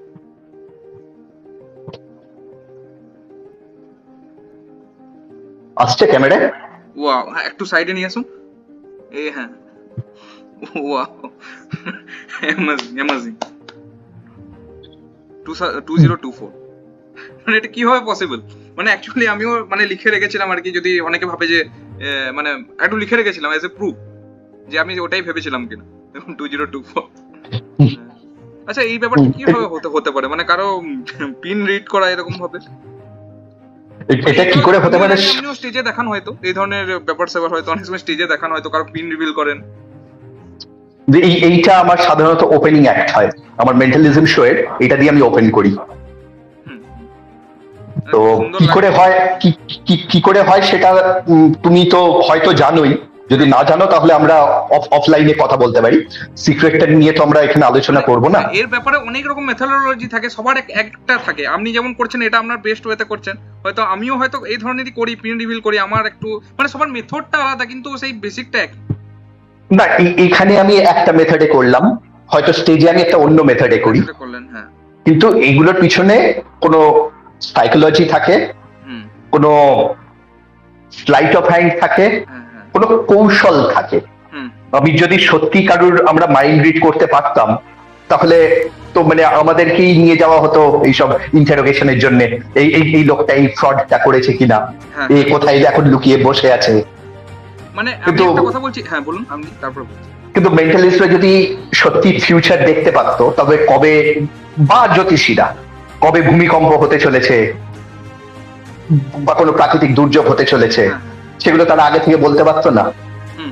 বা আজকে শেয়ারটা মানে হয়তো 5 মাস পরে কোন শেয়ারটা খুব উঠে যাবে সেটা আগে থেকে প্রেডিক্ট করতে পারতো না। এবার যারা শেয়ারে ইনভেস্ট করে তারা একটা ক্যালকুলেশন করে তারা একটা কিছু বলতে পারে, কিন্তু সবকিছু তো বলতে পারে না। আমি যখন ছোট ছিলাম তখন এই আমাদের ন্যাশনাল জিওগ্রাফি চ্যানেলে একটা মানে প্রোগ্রাম হতো ব্রেন গেমস বলে। তো ওইখানে একটা প্রিন্সিপালের কথা বলেছিল, অ্যাপোলো রবিন্স বলে একটা ম্যাজিশিয়ান ছিল, মানে যাকে স্টিলিং ম্যাজিশিয়ানস বলা হতো। মানে উনি দেখবেন কারো ঘড়ির সঙ্গে সঙ্গে মানে স্টিল করে নিতেন, বা মানে যে আর্ট অফ মিসডাইরেকশন যে ব্যাপারটা বলে, ওই জিনিসটা উনি খুব ভালোভাবে প্রেজেন্ট করতে পারতেন। তো ওনাকে খুব মানে ইন্সপিরেশন লাগতো। হ্যাঁ, তো উনি একটা মানে লস বলেছিলেন উইজডম অফ ক্রাউন। তো ওখানে উনি একটা এক্সপেরিমেন্ট করেছিলেন, মানে একটা জারের মধ্যে মনে করুন অনেকগুলো চকলেট রাখা রয়েছে, মনে করুন ওই সাপোজ 120টার কাছাকাছি চকলেট রয়েছে। তো এবার বিভিন্ন স্পেক্টেটরদের সেখানে আনা হলো এবং একটা আন্দাজে বলতে বলা হলো যেখানে কতগুলো চকলেট আছে। এবার কেউ হয়তো বললো 88, কেউ বললো 87, কেউ বললো 89। এবার কি হয়, বিভিন্ন জিনিসগুলোকে একটা সাম করে একটা এভারেজ করলো। এবার এভারেজ করে যে নাম্বারটা হচ্ছে, দেখা যাচ্ছে যে পরে যখন এটাকে একটা প্রেডিকশন করা হচ্ছে, মানে বেশিরভাগ জনের নাম্বারটা ওর আশেপাশে হচ্ছে, মানে কিছুটা সে এই ধরনের প্রিন্সিপাল উইজডম অফ ক্রাউন। মানে আপনি যেমন বলছেন এই ধরনের ব্যাপার স্যাপারও মেন্টালিজম আমরা ইউজ করি কিছু। হ্যাঁ দেখো, প্রবাবিলিটি, স্ট্যাটিস্টিক্স এগুলো তো বিজ্ঞান। এই বলছি, মনে করুন এই আমাদের একটা গ্রুপ আছে, যে গ্রুপে এখন আমি নিজে যুক্ত হয়েছি মাসখানেক হলো। তো গ্রুপটার নাম হচ্ছে বঙ্গজাদু। তো এই গ্রুপে বিভিন্ন বাংলার বিভিন্ন ম্যাজিশিয়ান তো যুক্ত আছে, তার সাথে বিভিন্ন মানে রাজ্যের ম্যাজিশিয়ান যুক্ত আছে এখানে। তো এই গ্রুপে দেখবেন বিভিন্ন ম্যাজিকের বিভিন্ন ব্যাপার নিয়ে মাঝে মাঝে যুক্তিতর্ক হয়, বিভিন্ন জিনিস নিয়ে। তো আমি দেখি যে আপনি সেই সমস্ত প্রত্যেকটা যুক্তির মধ্যে আপনি মোটামুটি একটা নাক গলিয়ে একটা সুন্দরভাবে একটা এক্সপ্লেন করেন, মানে যুক্তি সহকারে, প্রমাণ সহকারে, যে মানে সবসময় আপনাকে অ্যাপ্রিসিয়েট করি, কারণ আপনার যুক্তিগুলো একদম ঠিক থাকে। নাক গলানোর আগে আমি সবসময় দেখে নিই আমার নাকটা পরিষ্কার আছে কিনা।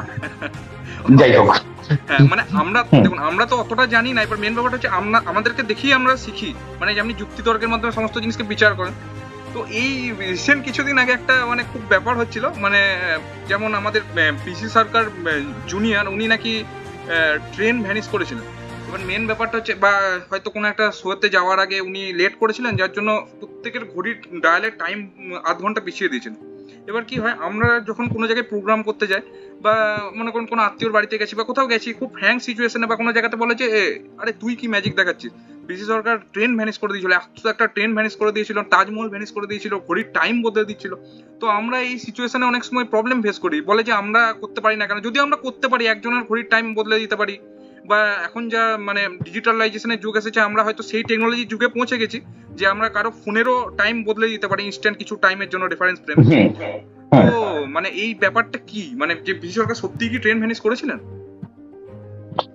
পিসি সরকার দাবি করেছেন উনি ট্রেন ভ্যানিশ করেছেন, কিন্তু আমি এটা গ্রুপেও লিখেছিলাম, এছাড়াও বিভিন্ন জায়গাতে লিখেছি, এটা নিয়ে প্রচুর লেখালেখি আছে, অনেকেই করেছেন। যেটা হয়েছিল সেটা হয়েছিল একটা ক্যামেরা ট্রিক, অর্থাৎ ট্রেনটা নিজের লাইন ধরে চলে গেছে। ক্যামেরা, ধরো আমি তোমাকে ব্যাপারটা সহজে বোঝানোর চেষ্টা করছি। ধরো তুমি বসে আছো, আমি একটা মুভি ক্যামেরা একটা ভিডিও তুলছি তোমার, আমি ক্যামেরাটা বন্ধ করলাম, তুমি উঠে চলে গেলে, আবার ক্যামেরাটা চালালাম, কি মনে হবে তুমি ছিলে, হঠাৎ করে ভ্যানিশ হয়ে গেলে। এটা নিশ্চয়ই ম্যাজিক নয়, না না, এটা ক্যামেরা, তাই তো? এটা একটা ক্যামেরা ট্রিক।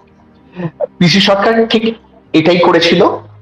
কি ছিল, আমি ওখানে গিয়ে দেখেছি দুটো লাইন পাশাপাশি গেছে, একটা লাইন এরকম ঢালু এরকম নেমে গেছে, ক্যামেরাটা যেখানে ব্যাপারটা আসানসোলে, খানা জংশনে। হ্যাঁ, খানা জংশন। এবার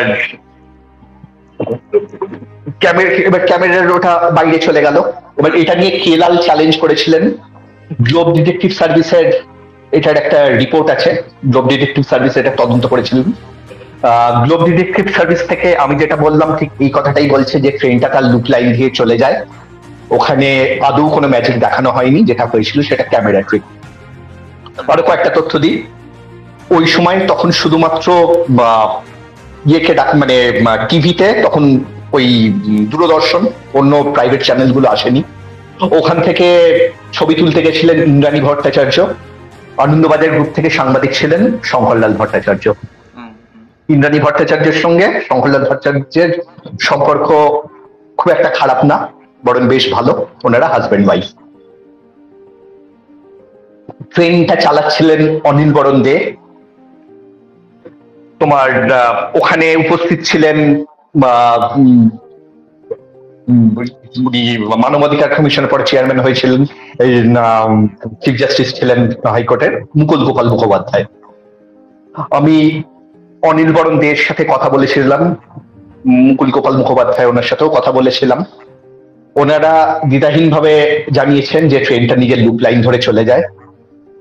মুকুল গোপাল মুখোপাধ্যায় ঠিক এই শব্দগুলো ব্যবহার করেছেন, কোট আনকোট, আমি কোট করছি, শ্রী সরকার আমাকে মুখ না খুলতে অনুরোধ করেছিলেন।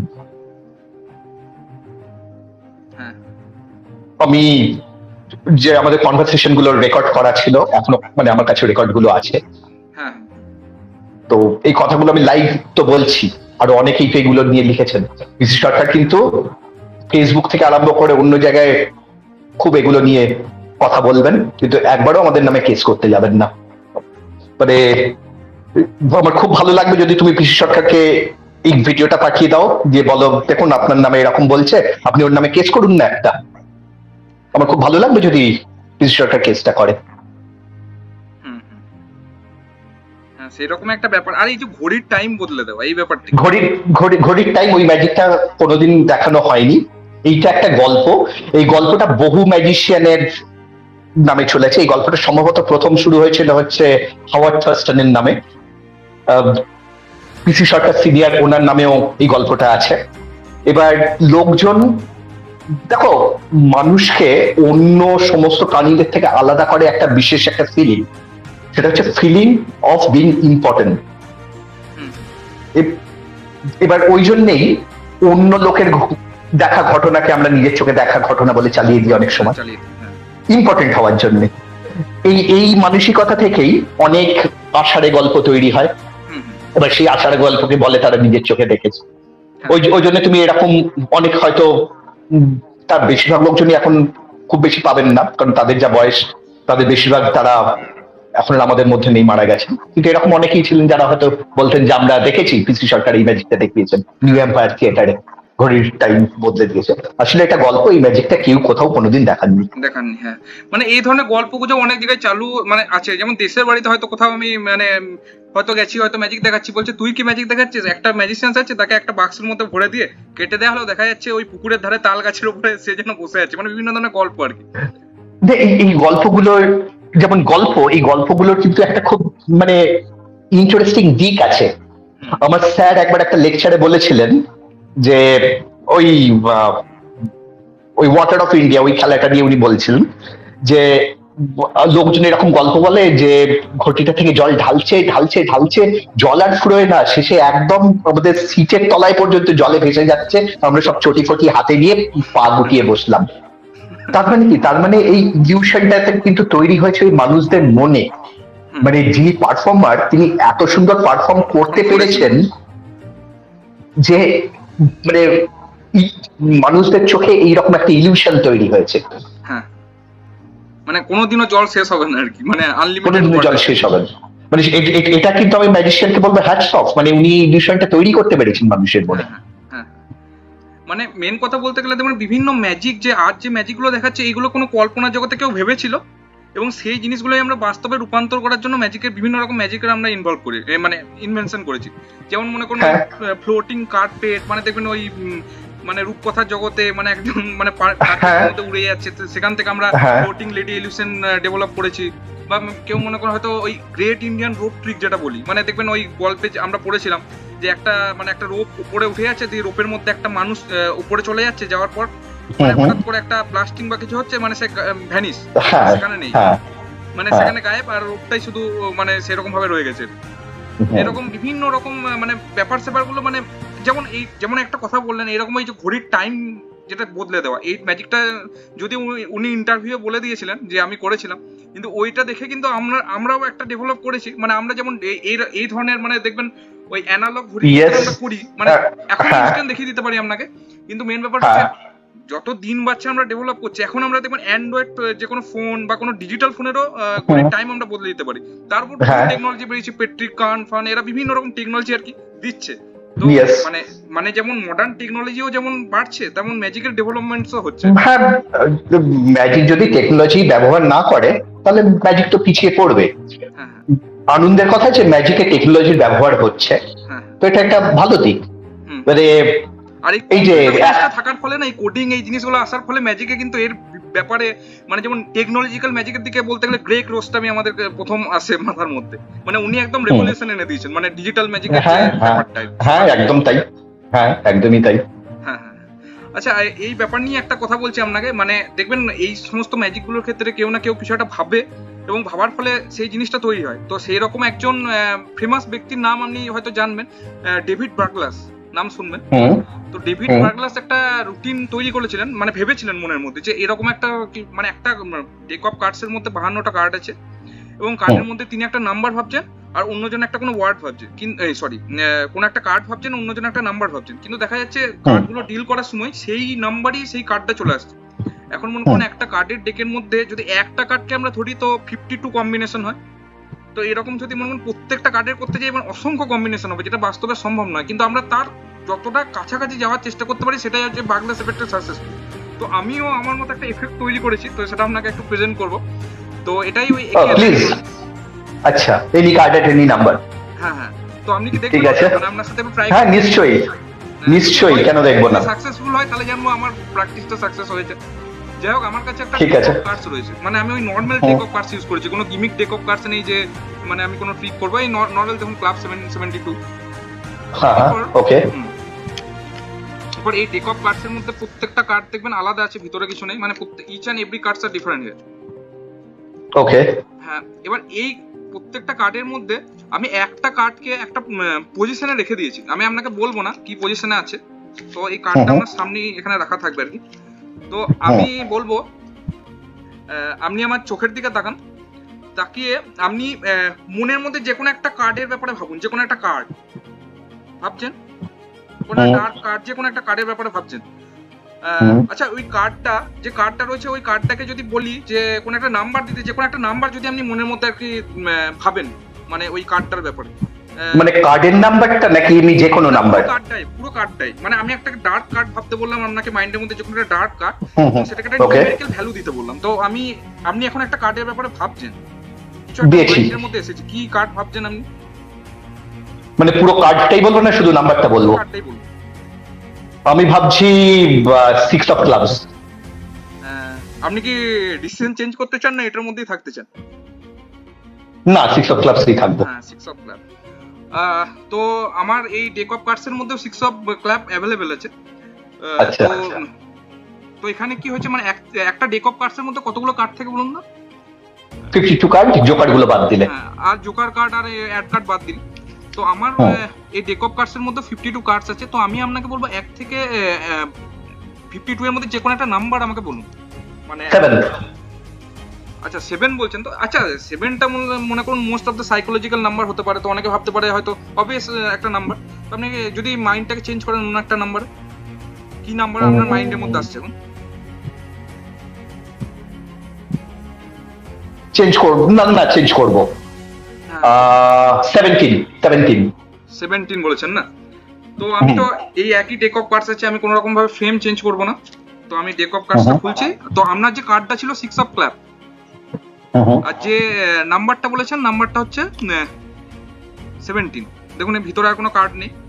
তো এখানে উপরে দুটো জোকার কার্ড রয়েছে, এই দুটোকে আমি বাদ দিয়ে দিলাম। আচ্ছা, হ্যাঁ, দুটো জোকার কার্ড। এরপরে আমি 17 কার্ডস আমি উপর থেকে ডিল করব 1 বাই 1। ওকে, নাম্বার 1, এটা কি দেখা যাচ্ছে ক্লিয়ার?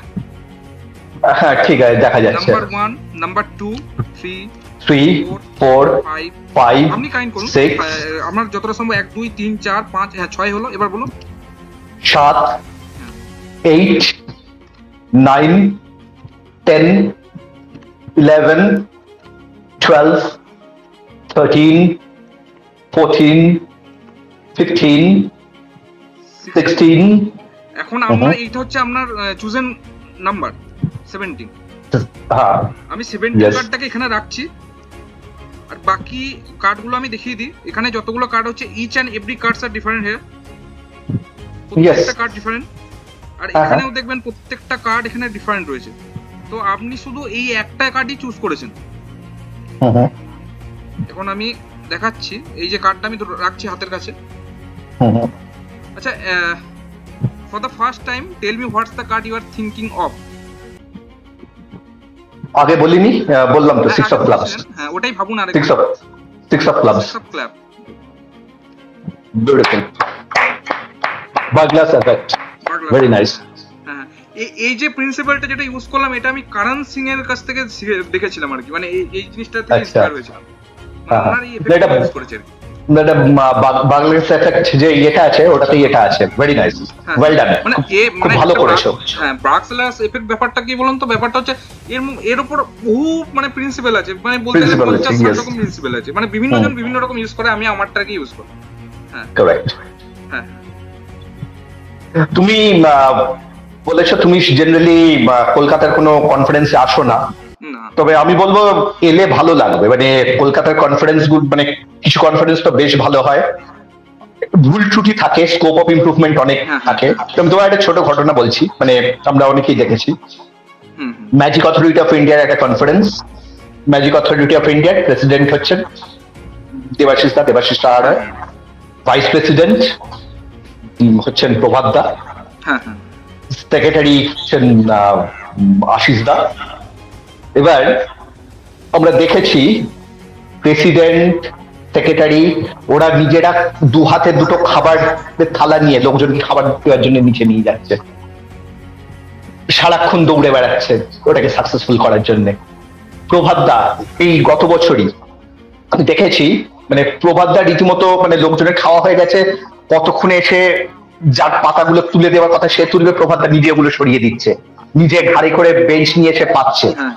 তো এইগুলো দেখলে তোমার যেমন মনে হবে যে অর্গানাইজেশনটা আরেকটু ভালো হতে পারতো, আরেকটু মেথডিক্যাল হতে পারতো, কিন্তু সেই সঙ্গে কিন্তু আরেকটা জিনিস, এদের যে মানে আন্তরিকতা, সেটার কিন্তু কোনো খামতি নেই। তো আর আরেক আমি ইন্সপিরেশন বলতে অনেকের নাম বললাম, হয়তো অনেকের নাম বাকি থেকে গেল যারা আমাকে ইন্সপায়ার করেছেন বলা হয়নি, সেরকম একজনের নাম মনে পড়ছে আমার। আরো তারপরে হয়তো আরো অনেকে আছে যাদের নাম এই মুহূর্তে আমার মনে পড়ছেন, তাদের কাছে আমি ক্ষমা প্রার্থী। তিনি হচ্ছেন অতনু চক্রবর্তী। তোমাকে একটা ঘটনা বলি, 2016 তখন আমি মানে একটা প্রমোশন পেয়ে, আমি তখন বিজনেস ইন্টেলিজেন্স ইঞ্জিনিয়ার হিসেবে একটা প্রমোশন পেলাম আমি। তখন আমি মানে ম্যাজিক প্রায় করতামই না, মাঝে মধ্যে কিছু বার্থডে শো এরকম। আমি আমার প্রোফাইলেও লিখেছিলাম ফর্মার ম্যাজিশিয়ান। অতনুদা আমাকে ফোন করেছেন, অতনুদা আমাকে দেবাশিস তুমি এরকম ফর্মার ম্যাজিশিয়ান লিখছো, এটা দেখে আমার বড় দুঃখ লাগছে। তুমি ফর্মার ম্যাজিশিয়ান কেন, তুমি এখনো ম্যাজিশিয়ান, তুমি ম্যাজিকটা ছেড়ো না, তুমি ম্যাজিকটা করো। মানে এই ধরনের প্রচুর মানুষের ভালোবাসা পেয়েছি, এরা আমায় ইন্সপায়ার করেছেন। তো মানে দেখো, আমি ব্রুটালি রুথলেসলি অনেস্ট, মানে যেটা আমি নিজে ঠিক বলে মনে করি সেটা আমি দ্বিধাহীন ভাবে বলি। এবার তার জন্য যেমন বহু মানুষের আমি অপ্রিয়, তেমনি বহু মানুষের কিন্তু আমি প্রচুর ভালোবাসা পেয়েছি। মানে আমি সত্যি আপ্লুত। হ্যাঁ, আর আমরা অনেকটা আলোচনার পর্বের মধ্যে চলে গেছি, তো আমি আর কিছু কোশ্চেন আপনার কাছে করব, মানে জানার চেষ্টা করব, যেটা হচ্ছে এই যে মডার্ন যুগে যে সমস্ত ম্যাজিশিয়ানস গুলো যারা আপকামিং আসছে, তাদের মানে এখন কোন বিষয় নিয়ে খাটা উচিত, মানে ডেভেলপমেন্ট কোন বিষয়ে করা উচিত যাতে তারা ইমপ্রুভ করতে পারে নিজেদের? কোথাকার ম্যাজিশিয়ানদের কথা বলছো? সারা পৃথিবীর না বেঙ্গলের? শুধু বেঙ্গলের। ঠিক আছে, অপ্রিয় কথা বলি। আমি মনে করি at this point of time যারা 2-3 বছর ম্যাজিক করেছে তারা ম্যাজিকের প্রচুর সিক্রেট জানে, তারা প্রচুর ম্যাজিক জানে। আমার মনে হয় সাকসেসফুলি ম্যাজিক দেখাতে গেলে তাদের এই মুহূর্তে ম্যাজিক না শিখে তাদের অন্য কিছু দিকে মন দেওয়া উচিত, যার মধ্যে আছে পার্সোনালিটি ডেভেলপমেন্ট, যার মধ্যে আছে কমিউনিকেশন স্কিলস, তার মধ্যে আছে ভয়েস থ্রোয়িং, কি করে কথা বলতে হবে, ভয়েস মডুলেশন ওইগুলো, তার মধ্যে আছে কি করে নেগোসিয়েশন স্কিলস। ধরো তোমাকে একজন ফোন করলো শো এর জন্য, তুমি তার সাথে কিভাবে কথা বলবে। সোশ্যাল স্কিলস, তোমাকে যদি কেউ বলে হাউ আর ইউ ডুইং, তুমি তার কি উত্তর দেবে। তোমাকে যদি তুমি ধরো একটা জায়গায় গেছো, তুমি বললে আমি ম্যাজিশিয়ান, সে তাতে ঘড়িটা এরকম ভাবে চেপে ধরছে, তুমি কিভাবে সেটাকে ট্যাকল করবে। এগুলো হচ্ছে সোশ্যাল স্কিলস। আমার মনে হয় এইগুলোর একটা অভাব রয়েছে। যারা মানে এই মুহূর্তে খুব নামি দামি ম্যাজিশিয়ান, আমার মনে হয় তাদেরও এইগুলো নিয়ে একটু ভাবা উচিত। শুধু নিউ কমারদের কথা বলছি না। প্রত্যেকেরই তো স্কোপ অফ ইমপ্রুভমেন্ট থাকে, ডেভেলপমেন্টের জায়গা থাকে, আমারও আছে। আমি ওই জন্য আমি রেগুলার পড়াশোনা করি। মানে তুমি আজকে আমাকে যা দেখছো, কালকে তুমি আমাকে এর থেকে একটা বেটার ভার্সন পাবে। মানে তুমি নিজের টেকনিক্যাল ব্যাকগ্রাউন্ডে একটা কর্পোরেট ওয়ার্ল্ডে রয়েছে, তুমি জানবে আমি দুটো শব্দে বিশ্বাসী, কাইজেন, কানবান। যারা কোয়ালিটি নিয়ে কাজ করে, কোনো প্রোডাক্ট বা সার্ভিস, এগুলো কোনো কোয়ালিটি ডেভেলপমেন্টে, তারা এই দুটো শব্দের সঙ্গে পরিচিত। একটা হচ্ছে কন্টিনিউয়াস ইমপ্রুভমেন্ট, আর একটা হচ্ছে আমি কোথায় দাঁড়িয়ে আছি তার ইভ্যালুয়েশন। তো এইটা আমাদের খুব দরকার। তুমি দেখবে তুমি প্রচুর ম্যাজিক জানো, মানে এত ম্যাজিক জানো হয়তো মানে তার 90% তুমি সারা জীবন দেখাবেই না, কোনোদিনই হয়তো দেখাবে না, হয়তো একবার দেখাবে। তো নতুন ম্যাজিক না শিখে, আমি দেবাশিসদার সঙ্গে কথা বলছিলাম সেদিন, আমার মনে হয় যে ম্যাজিকের ক্লাস বা যেগুলো করা হয় লেখাপড়া, সেগুলোতে এই ধরনের জিনিস আনা উচিত। পার্সোনালিটি ডেভেলপমেন্ট, যেটা খুব দরকার। একটা স্ক্রিপ্ট কি করে লিখতে হয়, ভালো স্ক্রিপ্টের কি কি কোয়ালিটি থাকতে হয়। আচ্ছা, বলছি মনে করুন এই এখন কি হচ্ছে, একটা মডার্ন ট্রেন্ড চলছে, মানে কোনো একটা সোশ্যাল মিডিয়ার কোনো একটা প্ল্যাটফর্মে কেউ একজন ম্যাজিক দেখাচ্ছে এবং সেই রিলসের মধ্যে অন্য একজন ম্যাজিকটাকে রিভিল করে দিচ্ছে, যার ফলে কি হচ্ছে অনেক ম্যাজিকের ট্রিক এক্সপোজ হয়ে যাচ্ছে। তো এর জন্য কি মানে ফিউচারে আপকামিং যারা আসছে তাদের ক্ষেত্রে কি প্রফেশনাল লাইফে বা ফিউচারে কোনো ম্যাজিকের কোনো প্রবলেম হতে পারে? দেখো, ম্যাজিকের ডেফিনিশন কি, তোমার কাছে ম্যাজিকের ডেফিনিশন কি? আমার কাছে ম্যাজিকের ডেফিনিশন হচ্ছে magic is an aesthetic art of creating mystery. এবার এই মিস্ট্রি ফ্যাক্টরটা যদি না থাকে তাহলে কিন্তু ম্যাজিকটা, মানে ম্যাজিকের সেই আনন্দটা লোকজন পাবে না। এবার সিক্রেট রিভিল করা ছেড়ে দাও, যদি কোনো দর্শক মনে করে যে সে আমি এই যে ম্যাজিকটা করলাম এটা কি করে করলাম সে বুঝতে পেরেছে, হয়তো সে ঠিক বুঝতে পারেনি, হয়তো আমি মানে টোটালি একটা অন্য মেথড ব্যবহার করেছি, কিন্তু তার যদি মনে হয় যে সে বুঝতে পেরে গেছে, তাহলে কিন্তু ম্যাজিকটা ফেল, তার কাছে কিন্তু আর মিস্ট্রি ফ্যাক্টরটা নেই। তো যারা এটা করছে তারা অবশ্যই ম্যাজিকের ক্ষতি করছে, কিন্তু আমরা কি করতে পারবো? আমরা কি আটকাতে পারবো? তো এইটা নিয়ে আমি তোমার সঙ্গে গলা জড়িয়ে ধরে দুজনে একসাথে কান্নাকাটি করতে পারি আপুষ নয়নে, কিন্তু that will not be a solution. প্রথম কথা, দুটো ব্যাপার আছে। এক, ওরা অন্যায় করছে, ডেফিনেটলি অন্যায় করছে, ওরা ম্যাজিকটাকে নষ্ট করছে, ধ্বংস করছে, কিন্তু আমরা কি আটকাতে পারবো? নো, আমরা আটকাতে পারবো না। তাহলে আমাদের কি করতে হবে? আমরা আমাদের প্রেজেন্টেশন পাল্টাতে পারি, প্রিমাইস পাল্টাতে পারি। আমি এরকম বহু ম্যাজিক আমি করেছি যেগুলোর হয়তো সিক্রেট লোকজন জানে, কিন্তু আমি এমন ভাবে করেছি লোকজন বুঝতে পারেন। আচ্ছা, বলছি আমরা দেখি তো বিভিন্ন জায়গাতে বিভিন্ন রকম ম্যাজিক কনফারেন্স হয়, তো এবার ম্যাজিক কনফারেন্স শুধুমাত্র যে আমাদের কলকাতার মধ্যে হয় তা নয়, মানে অল ওভার ইন্ডিয়াতে কখনো না কখনো ম্যাজিক কনফারেন্স হতেই থাকে। তো এখানে কি মানে এই ডেভেলপমেন্টের ব্যাপার নিয়ে কি মনে হয় যে সত্যি কি এই ব্যাপারগুলো নিয়ে চিন্তা হয় ওখানে? কারণ সাধারণত আমরা কোনো ম্যাজিক কনফারেন্সে গেলে দেখি সাধারণত কম্পিটিশন গুলোকে বেশি জোর দেওয়া হয়, তো এই ডেভেলপমেন্ট গুলো হচ্ছে? শুধু কম্পিটিশনের উপর জোর দেওয়া হয় তাই না, মানে আমি দেখেছি প্রচুর ভালো ভালো লেকচার ডেমো হয়, প্রচুর প্রচুর ভালো ভালো গালা শো হয়, আর কম্পিটিশন তো একটা ইভ্যালুয়েশন প্রসেস। একটা খুব ভুল কথা আমরা বলি, প্র্যাকটিস মেক্স পারফেক্ট। না, প্র্যাকটিস কখনো কাউকে পারফেক্ট করে না, practice only makes things permanent. তুমি একটা ভুল জিনিস প্র্যাকটিস করে যাও, ওই ভুলটাই তোমার কাছে পার্মানেন্ট হয়ে যাবে। Practice with evaluation, that leads towards perfection. তো এই কম্পিটিশন গুলো একটা ইভ্যালুয়েশনের জায়গা। আমি নিজে বহু কম্পিটিশনে আমি জাজমেন্টে থাকি, আমি সব সময় কোথায় আমি নম্বর কাটছি, মানে হাইলাইটস লো লাইটস, কি কি ওই কম্পিটিটর ভালো করলেন, কি কি তার স্কোপ অফ ইমপ্রুভমেন্ট, আমি দুটোই লিখে রাখি।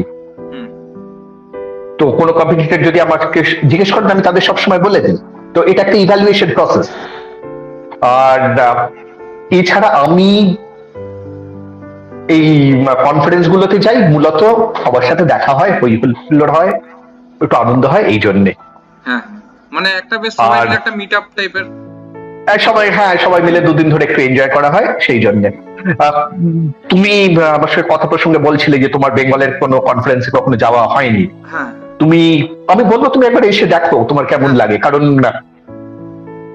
গত বছর অনেকগুলো আমি অন্তত 3টে কনফারেন্স অ্যাটেন্ড করেছি, 3টে না 4টে অ্যাটেন্ড করেছি। হ্যাঁ, বেশ অনেকগুলি অ্যাটেন্ড করেছি যেগুলো বেঙ্গলের বা কলকাতার। জেপি ব্যানার্জির কনফারেন্স খুব ভালো হয়েছিল, হাওড়া ম্যাজিক সার্কেল যথেষ্ট ভালো একটা কনফারেন্স করেছিলেন,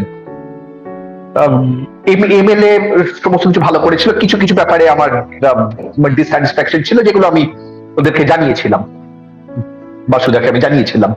তো সেটাও এমএলএ কিছু নতুন কিছু করার চেষ্টা করেছিল, সেটা ওদের স্কোপ অফ ইমপ্রুভমেন্ট। আমার যেটা মনে হয়েছে আমি সেই অনেস্ট ফিডব্যাকটা ওদের জানিয়েছিলাম।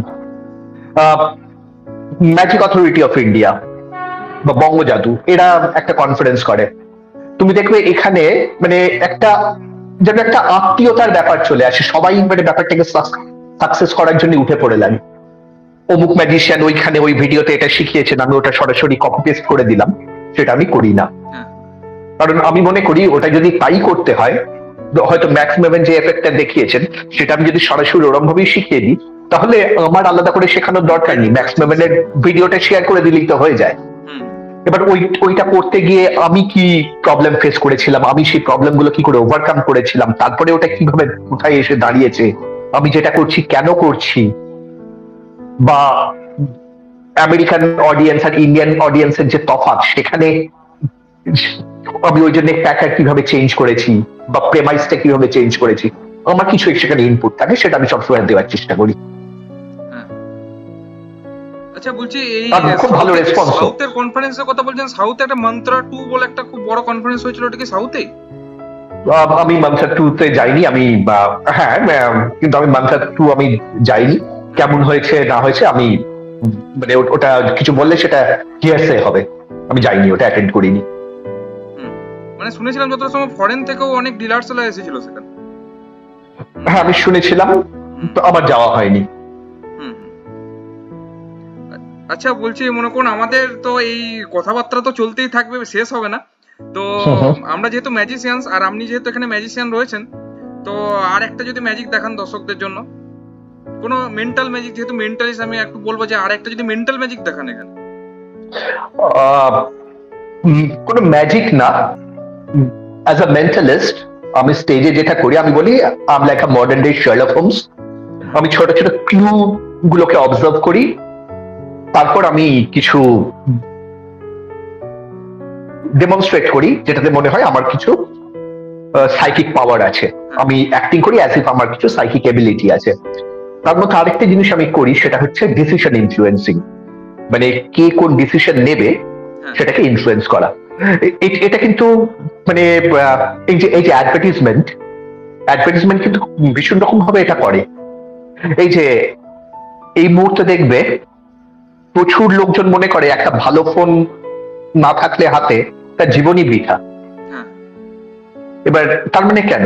তার মানে তাদের ডিসিশন নেওয়ার ক্ষমতাটাকে এইভাবে ইনফ্লুয়েন্স করা হয়েছে। আমি যখন একদম ছোট ছিলাম, আমি যে ক্লাস 7-8 পড়তাম, তখন থেকে আমি আফটার শেভ লাগাতাম, পারফিউম এর উপর আমার একটা ইয়ে আছে। আমি প্রথমে লাগাতাম হচ্ছে ওল্ড স্পাইস, কেন? ক্যাচ লাইনটা ছিল মার্ক অফ আ ম্যান। তারপরে কিছুদিন পরে আমি শিফট করলাম ডেনিমে, the man who doesn't have to try too hard. কেন? প্রথমে কি I want to be a man, তখন আমি জাস্ট এ কিড, তাই মার্ক অফ আ ম্যান ওই ক্যাচ লাইনটা আমাকে ইয়ে করেছিল। তবে যখন 7-8 উঠলাম হয়তো, তখন I am already a man, I don't need to prove that. Who am I? Somebody who can get things done very easily. A man who doesn't have to try too hard. তারপরে আবার আমার হলো JELET কেন? The best a man can get. তখন কি? I am the best, so I deserve the best. এরকম ভাবে আমার ডিসিশন ইনফ্লুয়েন্স হয়েছিল। সেরকম এই কথা বলতে বলতে আমি তোমার ডিসিশন কি ইনফ্লুয়েন্স করেছি বলে তোমার মনে হয়? না, সেরকম কিছু মনে হচ্ছে না এখনো পর্যন্ত। ওকে, তো হয়তো এই কথাগুলো বলার মধ্যে দিয়েই বা আমার বডি ল্যাঙ্গুয়েজ, আমার হাত নাড়া, এগুলোর মধ্যে দিয়ে আমার হয়তো তোমার ডিসিশন ইনফ্লুয়েন্স করেছি। বেট করা যাক, ওকে? হ্যাঁ, দেখা যাক। আইল পুট সাম মানি। I'll put some money, okay? এই জায়গাটা দেখা যাচ্ছে কি টেবিলটা? টিল্ট করুন। হ্যাঁ হ্যাঁ, না পারফেক্ট। আর একটু হ্যাঁ পারফেক্ট। ঠিক আছে, পারফেক্ট। ঠিক আছে, আমি তোমাকে একটা কার্ড ভাবতে বলবো, যে কার্ড ইচ্ছে তুমি ভাবো, আর যদি আমি ইনফ্লুয়েন্স করতে না পারি তাহলে আমি এই টাকাগুলো আমি বেট করব, ঠিক আছে? দেখা যাক, লেটস সি হোয়াটস আপ। আর যদি আমি ইনফ্লুয়েন্স করতে না পারি, you get the money, and literally I'll send you. মানে ফোন পে তো এটা তো কোন অফলাইনে তো দেওয়া যাবে না। হ্যাঁ হ্যাঁ, ফোন পে একদম। This is the first one. রাখলাম আমি এখানে। তুমি যে কোনো একটা কার্ডের নাম ভাবো, যে কোনো, অ্যাবসলিউটলি ফ্রি চয়েস। মানে আমি কি বলবো না মনের মধ্যে ভাবো? মনে মনে। হ্যাঁ ভেবেছি। ভাবা হয়েছে? হ্যাঁ। Is it a red card? Yes. Good, তার মানে আমার এই টাকাটা safe. Second, is it diamond? No. ও, তাহলে I lost this amount. তার মানে ওটা hearts, obviously. Is it Queen of Hearts? No. তো কি কার্ড তাহলে? একটা নিউমেরিক্যাল কার্ড ভেবেছিলাম, সেটা হচ্ছে 10 of Hearts. 10 of Hearts, তাহলে এই তিনটে টাকাই তার মানে তোমার পাওয়ার, যদি না আমি ইনফ্লুয়েন্স করে থাকতে পারি। And don't try to give it back to me, okay? I have blue blood, I'll get offended. This is for you, provided I couldn't influence your mind. But দেখা যাক, তুমি কি কার্ড ভেবেছিলে for the first time? 10 of Hearts. ভেবেছিলে 10 of Hearts.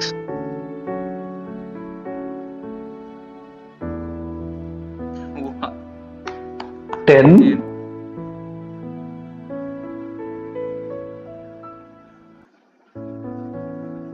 of Hearts.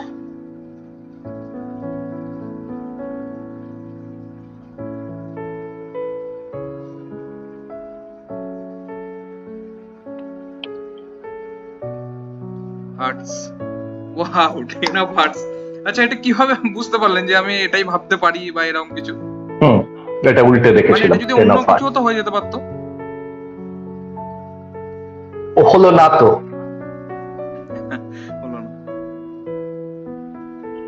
মানে এটা আপনি আমার মাইন্ড থেকে ডিসিশনটাকে ইনফ্লুয়েন্স করার চেষ্টা করলেন কোনোভাবে। এবার জানি না সেটা কিভাবে আমি আমার মনের মধ্যে এলো, কারণ আপনি যখন বললেন তখন আমার মাথার মধ্যে যেন 10 of Hearts টাই পপ আপ। কেমন লাগলো এটা? সেটাকেই বলে ডিসিশন ইনফ্লুয়েন্সিং। হ্যাঁ, এটা দারুণ লাগলো। এটা যদি আপনি লাইভ স্টেজেও পারফর্ম করেন, এটা তো পুরো একদম মানে স্পেল বাউন্ড খেলা হবে এটা। এটা অ্যাকচুয়ালি আমার একটা স্টেজ এফেক্ট, যেটা আমি আমার রেগুলার রুটিনে আমি দেখাই। মোটামুটি থার্ড বা ফোর্থ নম্বরে এই এফেক্টটা রাখি আমি, বাট জেনারেলি থার্ডে রাখি, কখনো ফোর্থে।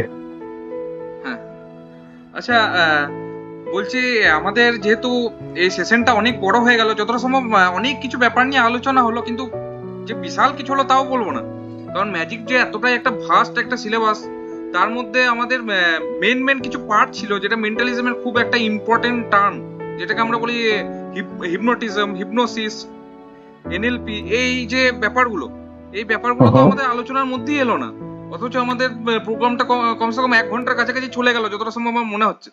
তো আমার মনে হচ্ছে আর একটা পার্ট করা উচিত। তো আপনি কি আরেকদিন যদি আপনাকে রিকোয়েস্ট করে আপনি কি আসবেন, তাহলে আর একটা পার্ট আমি করতে চাই আর কি। হ্যাঁ, নিশ্চয়ই আসবো, তবে আমি সামনে মানে আমার বাইরে যাওয়ার একটা ব্যাপার রয়েছে, জাপান, ফিরে এসে আবার ইউকে। তো মোটামুটি by the end of July ওই সময় আবার হতে পারে। নিশ্চয়ই আসবো, কারণ ওই টাইমে যে আলোচনাগুলো হলো, এই আলোচনাগুলো তো থাকবে পার্ট 1 এ। পার্ট 2 তে আমরা ডাইরেক্ট ওই ধরনের মানে যে টপিক গুলো আছে যেগুলো আমাদের বাদ গেল, সেই টপিক নিয়ে ডাইরেক্ট চলে যাবো। তো ওখানে অনেক কিছু জানতে পারবে যারা ম্যাজিশিয়ানস আছে, লেভেন আছে। তো আজকের সেশনটা তো খুব জমে উঠলো। পুরো 1 ঘন্টা 1.5 ঘন্টা কিভাবে যে টাইমটাই কেটে গেল আমরা বুঝতে পারলাম না, অথচ আমরা অনেক কিছু জানতে পারলাম আপনার কাছ থেকে। আমি তো জানলামই, তো এইটা যখন আমি গ্রুপে শেয়ার করবো অনেক ম্যাজিশিয়ানসরাও জানতে পারবে, অনেক লেম্যানও বুঝতে পারবে, ম্যাজিকের বিভিন্ন মিথস সেগুলো নিয়ে জানা যাবে। হ্যাঁ, আর একটা পয়েন্ট, ব্ল্যাক ম্যাজিক নিয়ে এখন আলোচনা করা হলো না, সেটাও নেক্সট টপিকে থাকবে আমাদের। তো আজকে হ্যাঁ ব্ল্যাক ম্যাজিক মানে কিছু অলৌকিক ক্ষমতা কারোর আছে বলে ক্লেম করে তারা, হ্যাঁ সেটা দিয়ে লোকের অনিষ্ট করা যায়, হ্যাঁ এরকম তো। আমি এদেরকে ভান্ডাফোড় করি। হ্যাঁ তো যদি সত্যি ওদের কোনো ক্ষমতা থাকতো, আমি এরকম আস্ত সুস্থ তোমাদের সাথে কথা বলার মতো নিশ্চয়ই অবস্থায় থাকতাম না। আমি একদম সরাসরি বলছি, যে যত বড় অলৌকিক ক্ষমতার দাবিদার সে তত বড় প্রতারক। এই 50 লক্ষ টাকার চ্যালেঞ্জ সবার জন্য আছে। মানে ধর্মের নাম দিয়ে আর কি অনেক কিছু চলছে আর কি, সেটা নিয়ে আলোচনা হবে একদিন, মানে আমি ভেবে রেখেছি, কারণ এইটাও একটা ভাস্ট পয়েন্ট। আপনি কি বলেন? হ্যাঁ, এটা নিয়ে আমরা আমাদের অর্গানাইজেশন বহু দিন ধরে কাজ করে যাচ্ছে, বহু বছর ধরে কাজ করে যাচ্ছে। বহু সময় আমাদের বহু অলৌকিক বাবাজি মাতাজি ওরা আমাদের বলে যে তো এটা করো না, এটা করলে কিন্তু আমি তোমাকে এই করব, আবার আমার এই অলৌকিক ক্ষমতা দিয়ে তোমাকে এই করে দেবো, আবার কালা জাদু দিয়ে তোমার এই অনিষ্ট করব। তো এখনো তো বেশ আস্তে সুস্থ ভালোই বেঁচে আছি আনন্দের সাথে, শত্রুর মুখে ভস্ম নিক্ষেপ করে। আর বলছি, আপনি কি অ্যাস্ট্রোলজিতে বিলিভ করেন? অ্যাস্ট্রোলজি আপনি যখন বললেন তখন না করি না, থেকে যেন বলে দেন উনি মানে এই টাইমের মধ্যে চাকরি পেতে যাচ্ছেন, মানে জব পাবেন একটা ভালো, এই যে বলে, এই জন্য আপনার ডাইরেক্ট এই পয়েন্টটা তুললাম। না, অ্যাস্ট্রোলজি নিয়ে যদি সত্যি আলোচনা করতে চাও সেটা একটা বড় আলোচনা হতে পারে। খুব শর্টে বলে দিচ্ছি, কোল্ড রিডিং ব্যাপারটা বোঝো, অর্থাৎ তোমাকে দেখে কি মনে হচ্ছে সেই অনুযায়ী জ্যোতিষীরা বলে থাকেন। এবার আমরা যখন যাই সবসময় আমাদের সম্পর্কে ভুল বলে, এরকম মানে বহু, একজন দুজন না, বহু জ্যোতিষীর আমরা ভান্ডাফোড় করেছি। তো সেসব গল্প নিয়ে হয় সামনের এপিসোডটাতে সেসব গল্পগুলো আনা যাবে, কি করে করেছি, কেমন ভাবে করেছি। তোমরাও পারবে, দর্শকরা যারা আছেন তারাও যদি আমাদের মতো করে করেন তারাও পারবেন। এইটুকুন বলছি, জ্যোতিষীদের জন্য এই 50 লক্ষ টাকার চ্যালেঞ্জ আছে। যদি খুব সাধারণ কিছু প্রশ্ন যদি ঠিকঠাক বলে দিতে পারেন 50 লক্ষ টাকা দেবো। জ্যোতিষী একটা জালিয়াতি। তো আমাদের দেখতে দেখতে তো অনেকটা টাইম হয়ে গেল, আমরা যেহেতু 1 ঘন্টার উপরে হয়ে যাচ্ছে, তো অনেকের এই সেশনটা হতে পারে কি বোরিং লাগছে, এরকম হয়ে যেতে পারে লাস্ট মুহূর্তে, কারণ ম্যাজিশিয়ানসরা অবভিয়াসলি দেখবে, আমি কনফার্ম, কিন্তু অনেকে আবার না বোরিং লাগলে না একটা বাটন থাকে, তাতে স্টপ করে দেওয়া যায়। হ্যাঁ, স্টপ করে দিলেই হয়, কোনো অসুবিধা নেই। তো আপনি যে এতটা টাইম দিয়ে এই প্রোগ্রামের জন্য এসেছেন, তো এটার জন্য আপনাকে আর কি বলবো বলুন, মানে অসংখ্য ধন্যবাদ ছাড়া তো আর কিছু বলতে পারি না, অশেষ ধন্যবাদ ছাড়া। আমারও খুব ভালো লেগেছে তুমি যেটা করছো, মানে আমার 100% সাপোর্ট রয়েছে তোমার সাথে। লোকজন তো ম্যাজিক চর্চার বা ম্যাজিশিয়ানদের জানার একটা সুযোগ পাচ্ছে, আর বিশেষ করে যেখানে মানুষজনের অনেকের ধারণা আছে যে যারা ম্যাজিক করেন তাদের বোধহয় পড়াশোনা ব্যাপারটা খুব একটা নয়, খুব একটা তারা বিশেষ কিছু করতে পারে না। তো তুমি যাদেরকে আনছো তাদের সম্পর্কে লোকজন জানতে পারবে যে ম্যাজিশিয়ান মানে তা নয়, ম্যাজিশিয়ানদের যথেষ্ট পড়াশোনা থাকে, যথেষ্ট একটা সোশ্যাল ভ্যালু, সোশ্যাল রেসপেক্ট থাকে, সেগুলো তুমি মানুষের কাছে তুলে ধরছো, তার জন্য তোমার একটা সত্যি স্যালুট জানানোর প্রয়োজন তোমাকে। হ্যাঁ, আর আপনি এটা বললেন বলে আরেকটা কথা তুলি, তো আমি একটা বঙ্গজাদু বলে একটা গ্রুপের সাথে যুক্ত আছি, আপনিও আছেন, আমি নতুন যুক্ত হয়েছি। তো এই গ্রুপে একজন আমাকে ফোন করেছিল, আমি নাম বলবো না, তো উনি বললেন যে এইগুলো করে কি হবে, আগে নিজে তুমি ভালো করে ম্যাজিক করো, আগে নিজে দেখাও, তারপরে তুমি এসব করবে, তুমি অন্যদেরকে ইন্টারভিউ নিচ্ছ। প্রথম কথা বলছি, এটা কোনো ইন্টারভিউ নয়, এটা একটা জ্যাম সেশন যেখানে ম্যাজিকের বিভিন্ন বিষয় নিয়ে আলোচনা হবে। তো যাই হোক, উনি জানেন না ইন্টারভিউ হলেই বা ক্ষতি কি? না, আমি বলবো ইন্টারভিউ হলেই বা ক্ষতি কি? সচিন তেন্ডুলকারের ইন্টারভিউ নেওয়ার জন্য কি আমার সচিন তেন্ডুলকারের মতো 100খানে সেঞ্চুরি করার দরকার আছে? তা নাহলে আমি সচিনের ইন্টারভিউ নিতে পারবো না? আমি তো ক্রিকেটটা বুঝলেই তো আমি নিতে পারবো নাকি? কোনো ডাক্তারের ইন্টারভিউ নিতে গেলে আমাকে কি সত্যি ডাক্তারি পড়তে হবে? এই কোভিড নিয়ে যদি আমার কিছু বেসিক ধারণা থাকে, তাহলে আমি কোনো ভিরোলজিস্ট এর সঙ্গে কথা বলে তার ইন্টারভিউ নিতে পারবো না? আমাকে কি ভিরোলজিস্টই হতে হবে, ডাক্তার হতে হবে?